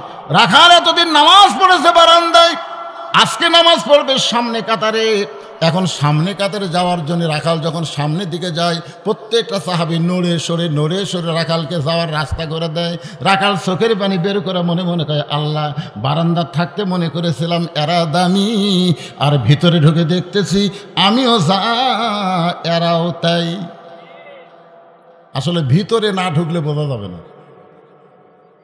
উদখুলু ফিস-সিলমি কাফা, ভিতরে ঢোকেন। উঁচা নিচা বেকা তেড়া, ধনী গরিব, সাদা কালো, আওয়ামী লীগ, বিএনপি, জামাত, জাতীয় পার্টি সব এক কাতার। ধরে বলেন ঠিক। এটা ভিতরে না ঢুকলে বোঝা যাবে না। জামাতে ইসলাম যদি 4 আঙ্গুল সামনে যায়, আওয়ামী লীগ টানা কয় তুই আমার ভাই, গোড়ালির সঙ্গে গোড়ালি না মিলালে জামাত হবি না ভাই। রাখাল যাইতে একেবারে সামনে কাতারে ঢুকে দেখে একটা মুসল্লি লাগবে, এসপি সাহেব, কিন্তু একটা মুসল্লি আর খুঁজে পাওয়া যায় না। এসপি দেখতেছে আমার পাশে একজন লোক লাগবে, সামনে কাতারে এখনো পুরা হয় নাই। তাকায় দেখে দরজার বাইরে চৌকিদার খাড়া হয়ে আছে। এসপি ডাকতেছে, আয়। চৌকিদার বলে, না স্যার, আপনি এসপি, আমি চৌকিদার। এসপি বলতেছে, পাগলা, ওটা বেড়ার কথা হলো আমি এসপি, তুই চৌকিদার, আর ভিতরের কথা হলো আমরা 2 ভাই। আয়। চৌকিদার ভিতরে ঢুকছে, কিন্তু এসপির কাছে আসতেছে না। এসপি কাতার ছাড়া দেয়, চৌকিদার হাত ধরে টানতেছে, এত ডাকি তোর গাওয়ার যায় না, আমার কাছে খাড়া হ। তো এখন চৌকিদার 4 আঙ্গুল পরে খাড়া হচ্ছে। এসপি কয়, পাগলা, আমার পায়ের গোড়ালির সাথে গোড়ালি মিল করে খাড়া হরে। চৌকিদার কান দিয়ে বলে, আল্লাহ, এই ভিতরের শান্তি যদি বেড়ে থাকতো তাহলে আমাদের মধ্যে কোনো অহংকার থাকতো না, সবাই আমরা ভাইয়ের ট্রেনিং পেতাম। ধরে কোন কথা ঠিক কি না? রাখাল যাইতে সামনে কাতারে, মেহরাব বরাবর সামনে কাতারে ফজরের 2 রাকাত সুন্নত, ফরজের আগে 2 রাকাত সুন্নত আছে না নাই? 2 রাকাত সুন্নত নামাজ পড়ে রাখাল চুপটি করে বসে আছে। এমন সময় এক মুসল্লি মসজিদের মধ্যে ঢুকে দেখে জায়গা নাই।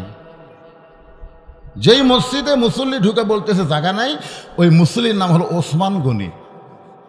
যারা বলেন কি গনি? ওসমান গনি। চিন্তা করতেছে, আমি যে জায়গাত বসি, যে জায়গাত নামাজ পড়ি, এই জায়গাত কে রে? আপনারা বলেন তো, মসজিদে কারো জায়গা নির্দিষ্ট আছে? শুধুমাত্র একজনের আছে, সেটা হলো ইমাম। ইমামের জায়গাত কেউ দাঁড়াবার পারবে না ইমাম ছাড়া। জোরে কোন কথা ঠিক কিনা? কিন্তু মুসল্লির তো নির্দিষ্ট কোনো জায়গা নেই। তাহলে ওসমান গনি কি ভুল করতেছে? না, আল্লাহ রাসূল বলেছেন, আমি যতদিন ইমামতি করব, আমি বরাবর যিনি পিছনে থাকবেন তার নাম হলো আবু বকর। আবু বকর যখন ইমামতি করবে, আবু বকর বরাবর যিনি পিছনে দাঁড়াবে তার নাম হলো ওমর। ওমর যখন ইমামতি করবে, ওমর বরাবর পিছনে যিনি দাঁড়াবে তার নাম হলো ওসমান। ওসমান যখন ইমাম হবে, ওসমান বরাবর পিছনে যিনি দাঁড়াবে তার নাম হলো আলী। আলী যখন ইমামতি করবে, আলী বরাবর পিছনে। রাসূল আর কারো নাম কয় না। সাহাবারা বললেন, ইয়া রাসূলুল্লাহ, হযরত আলী যখন ইমামতি করবে, আলী বরাবর পিছনে কে দাঁড়াবে? রাসূল বললেন, মা ইয়ান্তিকু আনিল হাওয়া ইন হুয়া ইল্লা ওয়াহয়ুন ইউহা। আমি রাসূল বলতে পারি না যতক্ষণ আল্লাহ না বলায়। এ আলী পর্যন্তই হলো খোলাফায়ে রাশিদিন। তাহলে ওমর যখন নামাজ পড়াবে, ওমর বরাবর কে দাঁড়াবে? এতক্ষণ কি শুনল? জবান করে গেল, কে জানাবে? কিন্তু আয়সা থেকে জায়গা দখল। আল হায়াউন ওসমান। ওসমান খুবই শর্মিন্দা একজন মানুষ, নরম মানুষ না। বসে যখন একজন আসে, তার ঠেলে ফেলে দিয়ে দরকার কি? কাছে যায় দেখে রাখালের পাশে ফাঁকা আছে। এই ফাঁকা জায়গায় ওসমান গনি 2 রাকাত নামাজ পড়ছে। নামাজ পড়া রাখালের দিকে তাকাছে, মানে কোনোদিনও দেখেনি, বুঝেছেন না? প্রথম একবার তাকাতে রাখাল থাকি খাচ্ছে, 2 বার তাকাতে, 3 বার যে ওসমান গনি তাকাইছে, রাখাল মিয়া বারবার আমার দিকে কি দেখিস মিয়া? আসলে মূর্খ মানুষের দিকে যদি আপনি বারবার তাকান, ওই কিন্তু খেপে যাবি। ধরে খাওয়ার কথা ঠিক কিনা? বিশ্বাস না হলে তাকাই দেখবেন। একজন জ্ঞানী ব্যক্তির দিকে আপনি বারবার তাকান, তার রাগ হবে না। কিন্তু মূর্খের দিকে, খালি একটা ভ্যানালার দিকে যদি একবার আপনি তাকান, কি হুজুর গাড়িলে মশান মারতেছেন? 3 বার তাকানোর কারণে রাখাল এত জোরে হুমকি মারছে, ওসমান গনি দাঁড়িয়ে গেছে। নরম মানুষ দাঁড়িয়ে বলতেছে, ভাইজান কোনোদিন আপনাকে সামনে কাতারে দেখে নাই, আজকে প্রথম দেখতেছি, আর আপনি এত গরম হলেন, আপনার পরিচয় কি? বলে আমার পরিচয় হলো আমি একজন রাখাল। যেই বলছে রাখাল, ওসমান গনি মুস্কি মুস্কি হাসতেছে। মুস্কি মুস্কি হাসার কারণ হলো রাখাল যারা হবে তাদের ভাষা নরম থাকলে হবে না, রাখালের ভাষা মাঝে মধ্যে গরম হওয়া লাগবে। ধরে কোন কথা ঠিক কিনা?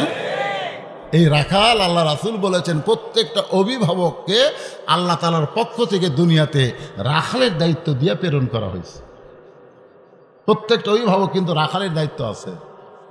আপনি হয়তো বলছেন, হুজুর আমার বাড়িতে তো গরু ছাগল নেই, আমি কার রাখালি করব? আপনি চোখ বন্ধ করে দেখেন, আছে, চোখ বন্ধ করেন, আছে একটা গাভী আছে, গাভীর বয়স হলো 42 বছর। একটা আড়িয়া আছে, আড়িয়ার বয়স হলো 22 বছর। একটা বকনা আছে, বকনার বয়স হলো 17 বছর। দেখেন, গাভী মানে আপনার বউ, রূপও করতে গেলাম ভাই, মন খারাপ করেন না। গাভী মানে আপনার বউ, আড়িয়া মানে আপনার বেটা, আর বকনা মানে আপনার মেয়ে। আপনি বলেন তো এই 3 জনের উপরে আপনার রাখালি করার দায়িত্ব আছে না নাই? জোরে কেন আছে না নাই?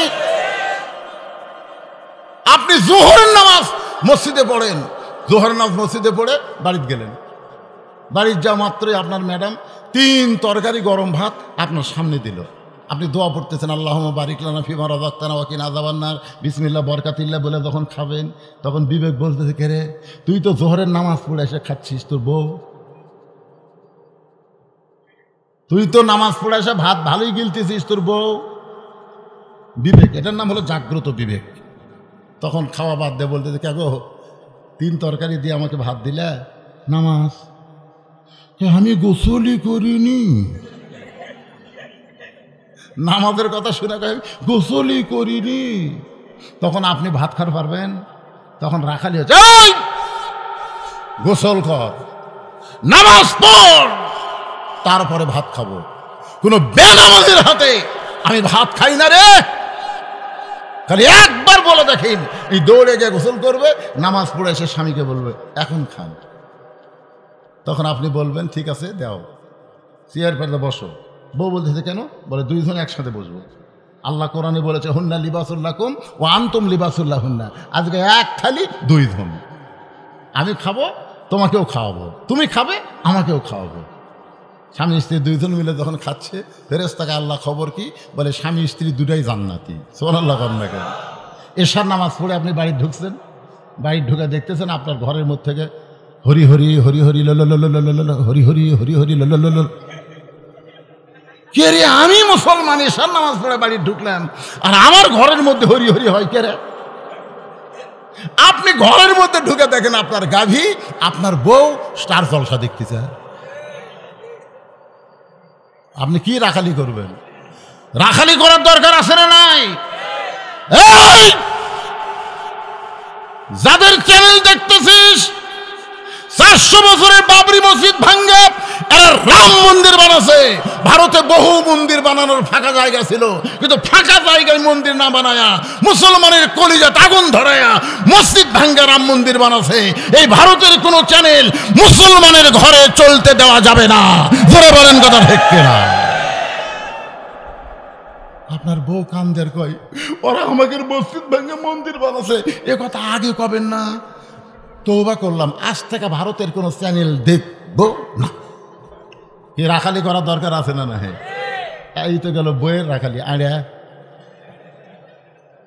3টার উপর দিয়ে করা লাগবে। একটা 22 বছরের ছেলে আছে আপনার, আপনি ফজরে আসসালাতু খায়রুম মিনান শোনার সাথে সাথে আপনি চেতন পান। আপনি চেতন পান, আপনি মসজিদের সামনে কাতে নামাজ পড়েন। নামাজ শেষ করলে ফেরেশতাকে আল্লাহ খবর কি বলে, কু আনফুসাকুম আহলিকুম নারা। জাহান্নামের আগুন থেকে বাঁচতে গেলে বাবা একলা নামাজ পড়লে হবে না, আহাল পরিবার নিয়ে বাঁচা লাগবে। জোরে কোন কথা ঠিক কিনা? তাহলে আপনি যখন ফজরের নামাজের আযান শুনে চেতন পেলেন, আপনার আড়িয়া যে 3টা পর্যন্ত আর্জেন্টিনার খেলা দেখলো, ব্রাজিল আর্জেন্টিনার খেলা হচ্ছে, ওই 3টা পর্যন্ত দেখেছে, আর চোখের পলক পড়েনি। আর যেই খেলা শেষ ওই ঘুমালো। আর সালাতু খায়রুন মিনান শোনার সাথে সাথে ওর মাথার উপরে কম্বল দিল, মানে যে কম্বল আছিল ওই গলা পর্যন্ত এক টানে মাথার দিছে। এখন পাও বাইরে হবি, সেজন্য পাও টানে বুকের কাছে থসে বা ফজর নামাজ শুরু যাওয়ার সময় জানলাতে তাকে দেখে ঘরের মধ্যে মনে হয় কম্বলের তলে চাউলের বস্তা, আগাও নাই মাথাও নাই। এখন আপনার রাখালি কি করবেন? আস্তে আস্তে বিড়াল যেমন ইন্দুর ধরে, বিড়াল যেমন ইন্দুর ধরে, ঠিক এইভাবে আপনি আস্তে আস্তে ঢুকে কম্বল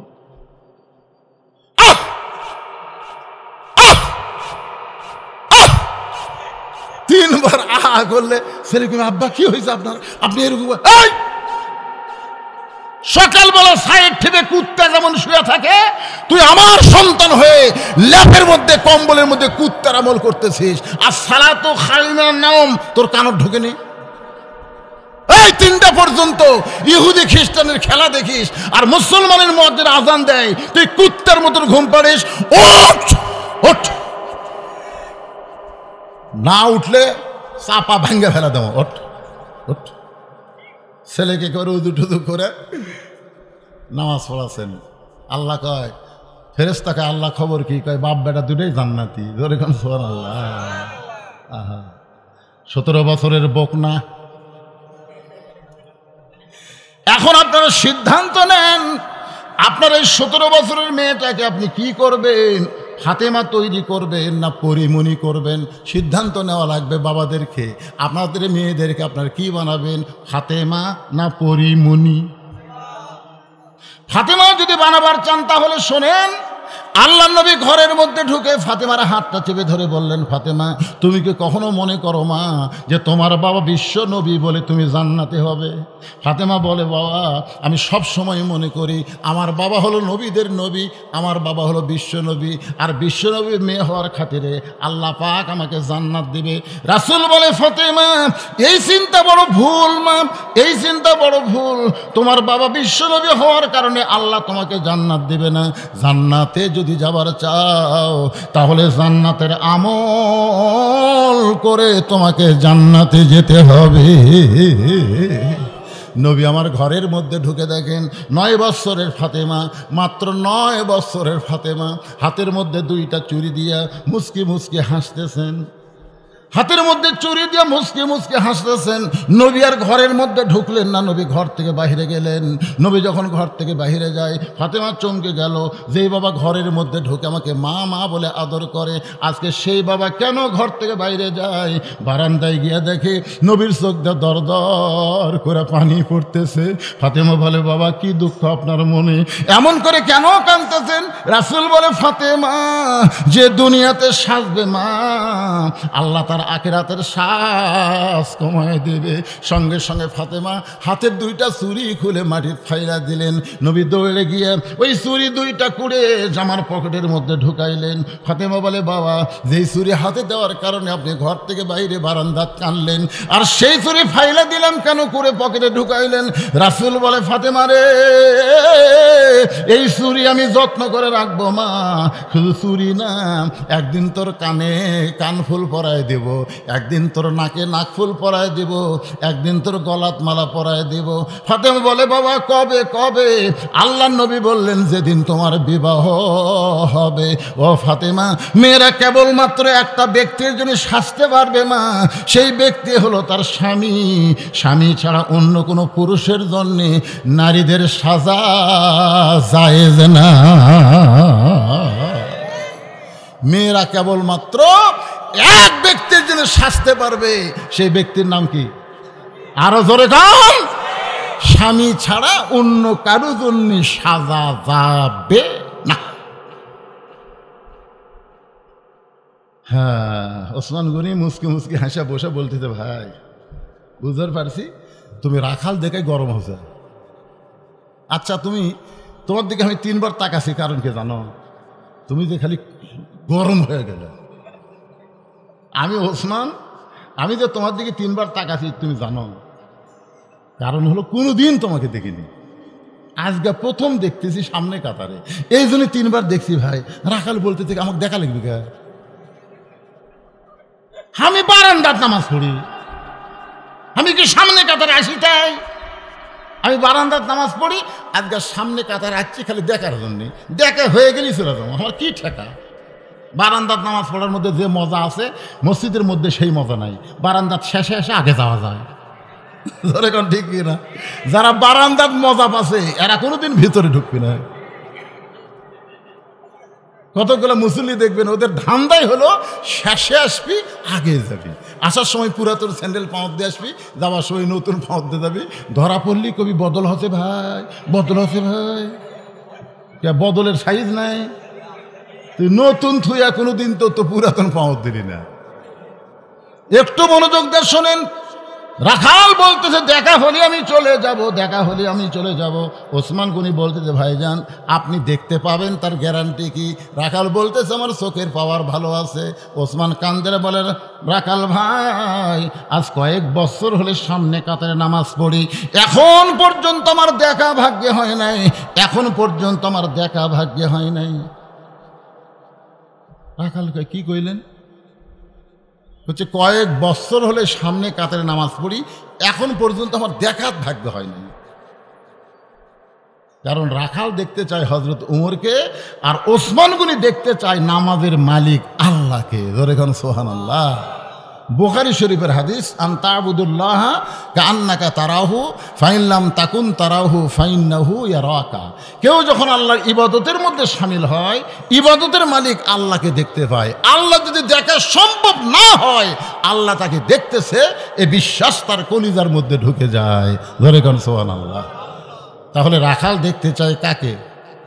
সবাই একটু বলেন ভাই, রাত তো 12টা পার হয়ে যাচ্ছে, একটু হুহা না করলে তো হবে না, বোঝেন না? রাখাল দেখতে চায় কাকে? আর ওসমান গনি দেখতে চায় কাকে? দুইজনের দেখার মধ্যে গুরুত্ব আছে। ওসমান গনি দেখবে আল্লাহকে, আর রাখাল দেখবে আল্লাহওয়ালাকে। রাখাল বলতেছে একটা কাম করেন। ওসমান গনি বলতেছে তুমি আমার হাত ধরো, ধরো, আমি নিজেও দেখব তোমাকেও দেখে দেবো। তুমি কি এত চিন্তা করো? এত বছর হলে সামনে কাতার নামাজ পড়ো, এখন পর্যন্ত দেখতে পাবো না? আজকে তুমি আমার হাত ধরো, আমি নিজেও দেখবো এবং তোমাকেও দেখাই দেব। এমন সময় আল্লাহর কোরআন বলতেছে ইয়া আইয়ুহাল্লাযীনা আমানুত্তাকুল্লাহা ওয়া কুনু মা'আস সাদিকিন। ওসমান তোর যোগ্যতায় তুই পারিস নি রে, আজকে একটা সাদিকিন বান্দা তোর কাছে বসে আছে, এই জন্য বলতেছে মা'আস সাদিকিন, সত্যবাদীর সাথে হও। ওসমান গনি খফ করে রাখালের হাতটা ধরলেন, আর মনে মনে বারবার আশা সঞ্চারিত করলেন নিজের যোগ্যতাই দেখতে পাই নাই, আজকে এমন একটা আল্লাহওয়ালা পাইছি যে নিজেও দেখবে এবং আমাকেও দেখায় দেবে। ওসমান গনি রাখালের হাতটা যখন জোর করে ধরে বসে আছেন, কিছুক্ষণ পর ফজরের জামাতের সময় হয়েছে। এবার মুয়াজ্জিন সাহেব আকামত দেওয়া শুরু করছে। যখন জামাত শুরু হবে তখন মুয়াজ্জিন আকামত দেয় কি দেয় না? যেই মাত্র আকামত শুরু করেছে এমন সময় হযরত ওমর মসজিদের মেহরাবের মধ্যে ঢুকেছে। আচ্ছা কোন দিক দিয়ে ঢুকলো? মেহরাবে ঢুকলো।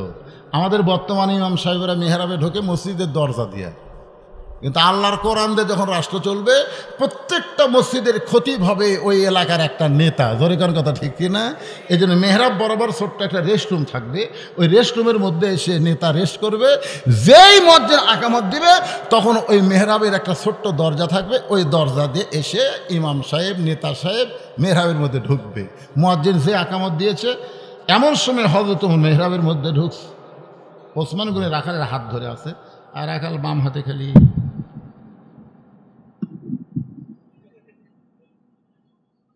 কে রে, এটা তো যেই মাত্র মুয়াজ্জিন বলেছে কদ কামাতিস সালাহ কদ কামাতিস সালাহ, সঙ্গে সঙ্গে রাখাল আল্লাহু আকবার। ওসমান গনি রাখালের হাত ছাড়ে দিছে।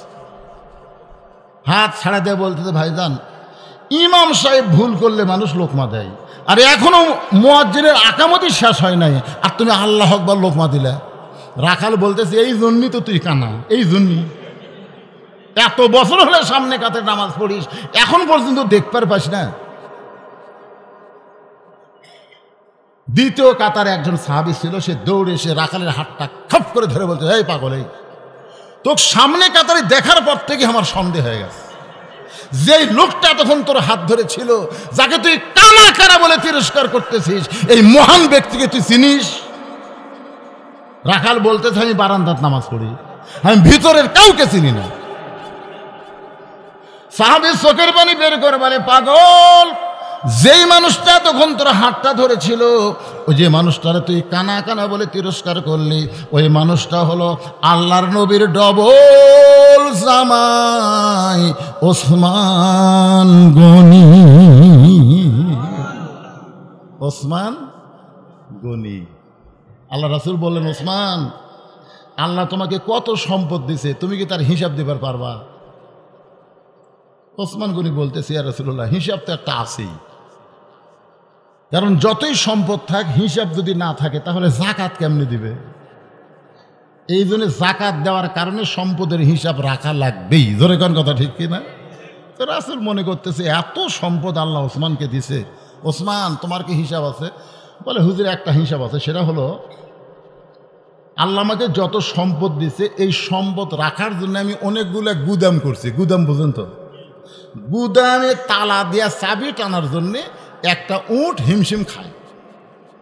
মানে যতগুলো গুদাম আছে এই গুদামে তালা না, চাবি টানার জন্যে একটা উট হিমশিম খায়। এখন চিন্তা করেন কত সম্পদ। মানে গুদামের তালার চাবি টানতে একটা উট মাঝে মধ্যে দম ফেল করে। রাসূল ওসমান, আল্লাহ তোমাকে এত সম্পদ দান করেছে, এই সম্পদ যদি আল্লাহ ফেরত চায়, আল্লাহ দিছে তখন, আল্লাহ যদি ফেরত চায় তুমি কি দিবার পারবা? ওসমান গনি এক দৌড় মারলেন। যেই দৌড় মারছে সাহাবেরা বললেন, হুজুর দেখেন, যেই সম্পদ ফেরত চাওয়ার কথা বলছেন, ওসমান কি হারে দৌড় মারল?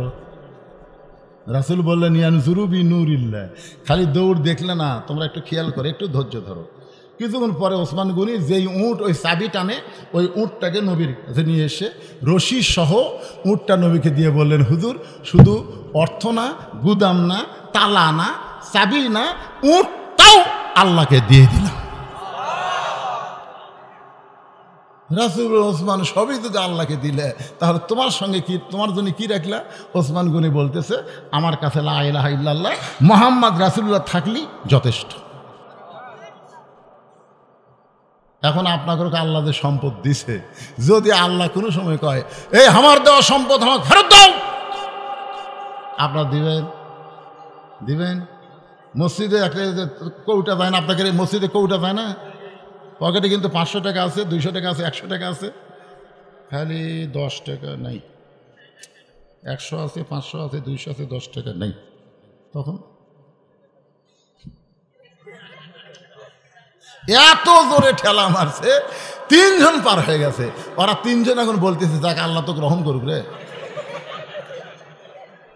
ওসমান গনি যখনই বলতেছে, ইমাম সাহেব ভুল করলে মানুষ লোকমা দেয়, আর মুয়াজ্জিনের আকামতি শেষ হয় নাই, তুমি আল্লাহু আকবার লোকমা দিলা। রাখাল বলতেছে, এই জন্যই তো তুমি কানা, এত বছর হলে সামনে কাতের নামাজ পড়ো, এখন পর্যন্ত দেখবার পাও না। এমন সময় দ্বিতীয় কাতার একজন সাহাবী এসে বলতেছে, পাগল, যারা তুই কানা কানা বলে তিরস্কার করলি, তার কি তুই চিনিস? সে হলো নবীর ডবল জামাই ওসমান গনি। রাখাল চিল্লায় বলে, আমি কাউরে চিনি না, আমি হলাম বারান্দার মুসল্লি। কিন্তু ভাইজান, আজকে সামনে কাতারে আসার কারণ হলো আমার সারা জীবনের সাধনা, সেই সাধনা পূরণ করতে আইছি। লোকমা দেওয়ার কারণ হলো আমার সাধনা হলো, আমি সারা জীবনে কোনোদিন হজরত ওমরকে দেখি নাই, একটাবার শুধু হজরত ওমরকে দেখতে চাই। সেই বারান্দা থেকে সামনে কাতারে এসেছি শুধুমাত্র ওমরকে দেখতে। আর ওমরকে দেখতে এসে মেহরাবের মধ্যে যদি ওই প্রতীককে দেখতে পাই, ওই প্রতীককেই যদি আমি দেখতে পাই, তাহলে তোমরা বলো লোকমা দেওয়া ছাড়া তো আমার উপায় নাই। আমি আল্লাহু আকবার লোকমা দিয়া ওই প্রতীককে মেহরাব থেকে সরাই দেব, ওই জায়গায় হজরত ওমরকে আমি এক নজর দেখতে চাই। হাজার হাজার সাহাবেরা কান্দে, সমস্ত সাহাবেরা যখন কান্দতেছে, রাখাল চিল্লায় বলে, বারান্দায় নামাজ পড়া ভালো, এই ভিতরে কেন কান্দা কান্দি শুরু হয়ে গেল? ওসমান গনি বলে, রাখাল ভাই, ভিতরে কান্দার কারণ হলো তুমি যারা পথিক পথিক বলতেছো, তিনি হলেন হযরত ওমর। গাছের গোড়া কাটলে গাছটা যেমন পড়ে যায়, রাখাল মেহরাবের মধ্যে তেমন পড়ে গিয়া কাটা মুরগির মতন ছটফট করতেছে, কাটা মুরগির মতন ছটফট করে কাঁদতেছে আর বলতেছে, ইয়া আমিরুল মুমিনিন, আমি আপনাকে তওবা পড়াইছি, আমি আপনাকে মুনাফিক কইছি, আমি আপনাকে ভণ্ড কইছি, এত কথা বলেছি গো আমির, অদম রাখালকে আপনি কিছুই বলেন নাই। সমস্ত সাহাবীরা মসজিদ নববীর মধ্যে সবাই আশ্চর্য হয়ে গেছে যে ওমর রাস্তাতে গেলে শয়তান 40 দিন যায় না, যেই উমরের সামনে আল্লাহ তাআলা কোরআনে 23টা আয়াত নাজিল করেছে, সেই উমর হচ্ছে অদ্য পৃথিবীর খলিফা, আর তার সামনে গিয়ে বলতেছে আমি আপনাকে তওবা পড়াইছি, আমি আপনাকে মুনাফিক কইছি, আমি আপনাকে ভণ্ড কইছি, অধম রাখালকে আপনি কিছুই বলেন নাই। সঙ্গে সঙ্গে হযরত ওমর এক টানে রাখালকে তুলে কপালে একটা চুমা দিয়া বুকের মধ্যে নেয়। সাহাবীরা আমিরুল মুমিনিন গ, যেই লোকটা নিজেই বলতেছে তওবা পড়াইছে, মুনাফিক কইছে, ভণ্ড কইছে, আপনি তাকে কোনো শাস্তি না দিয়া বরং তার কপালে চুমা দিয়া বুকের মধ্যে নেওয়ার কারণ কি? ওমর ফারুক বলে, রাখাল রে, তোমার এত কথা হজম করার পিছনে একটাই মাত্র কারণ, আমি তোমাকে দেখি নাই, তোমার ভিতরে আমার আল্লাহর কোরআন দেখতে পাই। বাংলার মুসলমান শুধু কোরআন শুনলে হবে না, কোরআন মোতাবেক নিজের জীবনকে যদি আমরা পরিচালনা করতে চাই, তাহলে আগামীর বাংলাদেশ যেন কোরআনের বাংলাদেশ হয়, এই চাহিদা আমাদের সকলের অন্তরে থাকার দরকার আছে না? না, আল্লাহ কবুল করুক, সকলে বলে আমিন। আস্তাগফিরুল্লাহ রাব্বি মিন কুল্লি জামবি ওয়া তুবু ইলাই, লা হাওলা ওয়ালা কুওয়াতা ইল্লা বিল্লাহিল আলিয়্যিল আযীম। এগুলো কি দানের স্লিপ? দানের স্লিপ বলার দরকার নেই। যারা দিবেন দিবেন, আরও দিবেন। গোপনে দান প্রকাশ্যে দানের চাইতে অনেক দামি। অনেক রাত হয়ে গেছে, আমরা এখনো মোনাজাতে শামিল হব। সভাপতি সাহেব কি সমাপ্তি ভাষণ দিবেন? সভাপতি সাহেবকে কিছু বলবেন না আপনি? আচ্ছা, দোয়া করে দিলাম। আল্লাহুম্মা আমিন। আল্লাহুম্মা আনতাস সালাম ওয়া মিনকাস সালাম, তাবারাকতা ইয়া যাল জালালি ওয়াল ইকরাম। আল্লাহ, কঠিন গরমের ভিতরে আরামের বাড়ি, আরামের ঘুমকে বাদ দিয়া কোরআন হাদিসের মহব্বত কলিজার মধ্যে নিয়ে এই জান্নাতের বাগানে বসে বসে কোরআন হাদিসের আলোচনা শোনার শেষে আমি গুনাহগারের সঙ্গে রহমতের দরজায় ফকির হয়ে দোকানে হাত তুলেছি। মেহেরবানি করে আজকের মাহফিল আমাদের সকলের হেদায়েতের জন্য, নাজাতের জন্য, জান্নাতের জন্য আল্লাহ কবুল করো। এই মাহফিলের শুরু থেকে শেষ পর্যন্ত যত আলোচনা হয়েছে আল্লাহ, এর মধ্যে যদি ত্রুটি হয়, ভুল হয়, মাফ করে দিও।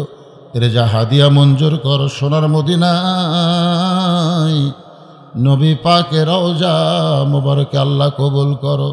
तमाम अंबियाए केराम, असहाबे केराम, ताबिने केराम, तबा ताबिने केराम, उम्माहातुल मुमिनिन, शहीद शहीदान, জান্নাতুল বাকি, জান্নাতুল মা সহ পৃথিবীর যত গোরস্থানী মুমিন মুসলমান শুয়ে আছে আল্লাহ সকলের কবরকে জান্নাতের টুকরা কবুল করে নাও।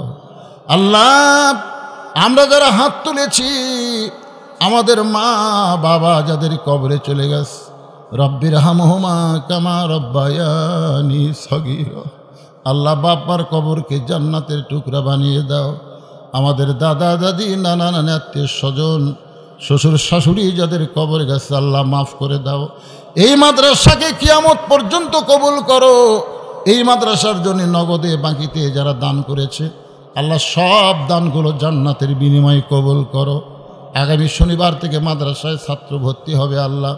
এলাকার সমস্ত মুসলমানকে এই মাদ্রাসায় হিতাকাঙ্ক্ষী হয়ে তাদের সন্তান, তাদের নাতি, তাদের আপনজনকে মাদ্রাসায় ভর্তি করার মতন তৌফিক দিয়ে দিও।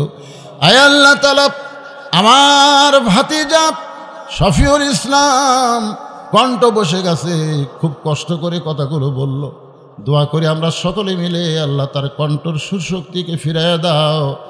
আল্লাহ, আমি অসুস্থ, আমার মতো অসুস্থ যারা হাত তুলেছে আল্লাহ সবাইকে সুস্থতার নিয়ামত দান করে দাও। পর্দার অন্তরালে আমার মা বোনেরা আবিদা সালিহা পর্দানিশি মা ফাতেমার চরিত্র দান করো। আমার বাংলাদেশকে আল্লাহ সোনার বাংলাদেশ বানায় দাও। আল্লাহ, আগামীতে আল্লাহ তোমার কোরআন দিয়া বাংলাদেশ চলবে, এই একটা দৃশ্য আমাদের দেখার মতন তৌফিক দিয়ে দাও। ফিলিস্তিনের মুসলমানকে আল্লাহ হেফাজত করে দাও। ভাইজানের নাম দেখি মোহাম্মদ আজম আলী ভাই দোয়া চাইছে, তার জন্য দোয়া করি। যারা দোয়া চায়নি তাদের জন্য দোয়া করতেছে, আল্লাহ সবার হকে দোয়াকে কবুল করে নাও। আয় আল্লাহ তাআলা ফিলিস্তিনের মুসলমানকে হেফাজত করো। আল্লাহ তুমি সবই পারো, আল্লাহ তুমি পারো না এমন কিছু না। আমাদের দেশ যে অবস্থায় গেছিল সেখান থেকে তুমি যেভাবে ফিরাই নিয়ে আইছো আল্লাহ, তুমি আজকে সিরিয়াকে শান্তি দিয়েছ, আজকে মিশর শান্তির পথের দিকে চেষ্টা করতেছে। আল্লাহ গাজায় মুসলমানকে, শিশু বাচ্চাদেরকে হত্যা করতেছে, তুমি সব দেখতেছো আল্লাহ। আল্লাহ তুমি ফিলিস্তিনের মুসলমানদের হেফাজত করো। আল্লাহ আমার বাংলাদেশের প্রতি রহম করো, অত্র এলাকার প্রতি রহম করো। আল্লাহ কে কোন নিয়তে হাত তুলেছে সকলের নেক নিয়ত নেক আশা কবুল করো। মাদ্রাসা কমিটির সভাপতি সেক্রেটারি কেশিয়ার, মসজিদ কমিটির সভাপতি সেক্রেটারি কেশিয়ার, আল্লাহ মুসল্লি ইমাম খতিব সকলকে আল্লাহ তুমি কবুল করো। সুবহান রাব্বিকা রাব্বিল ইজ্জাতি আম্মা ইয়াসিফুন ওয়া সালামুন আলাল মুরসালিন আলহামদুলিল্লাহি রাব্বিল আলামিন। ওয়াজাল আখিরাতি কালিমাতুন ইনদাল মাউতি। সকলে পড়েন লা ইলাহা ইল্লাল্লাহু মুহাম্মাদুর রাসূলুল্লাহ সাল্লাল্লাহু আলাইহি সাল্লাম। আসসালামু আলাইকুম ওয়া রাহমাতুল্লাহি ওয়া বারাকাতুহু।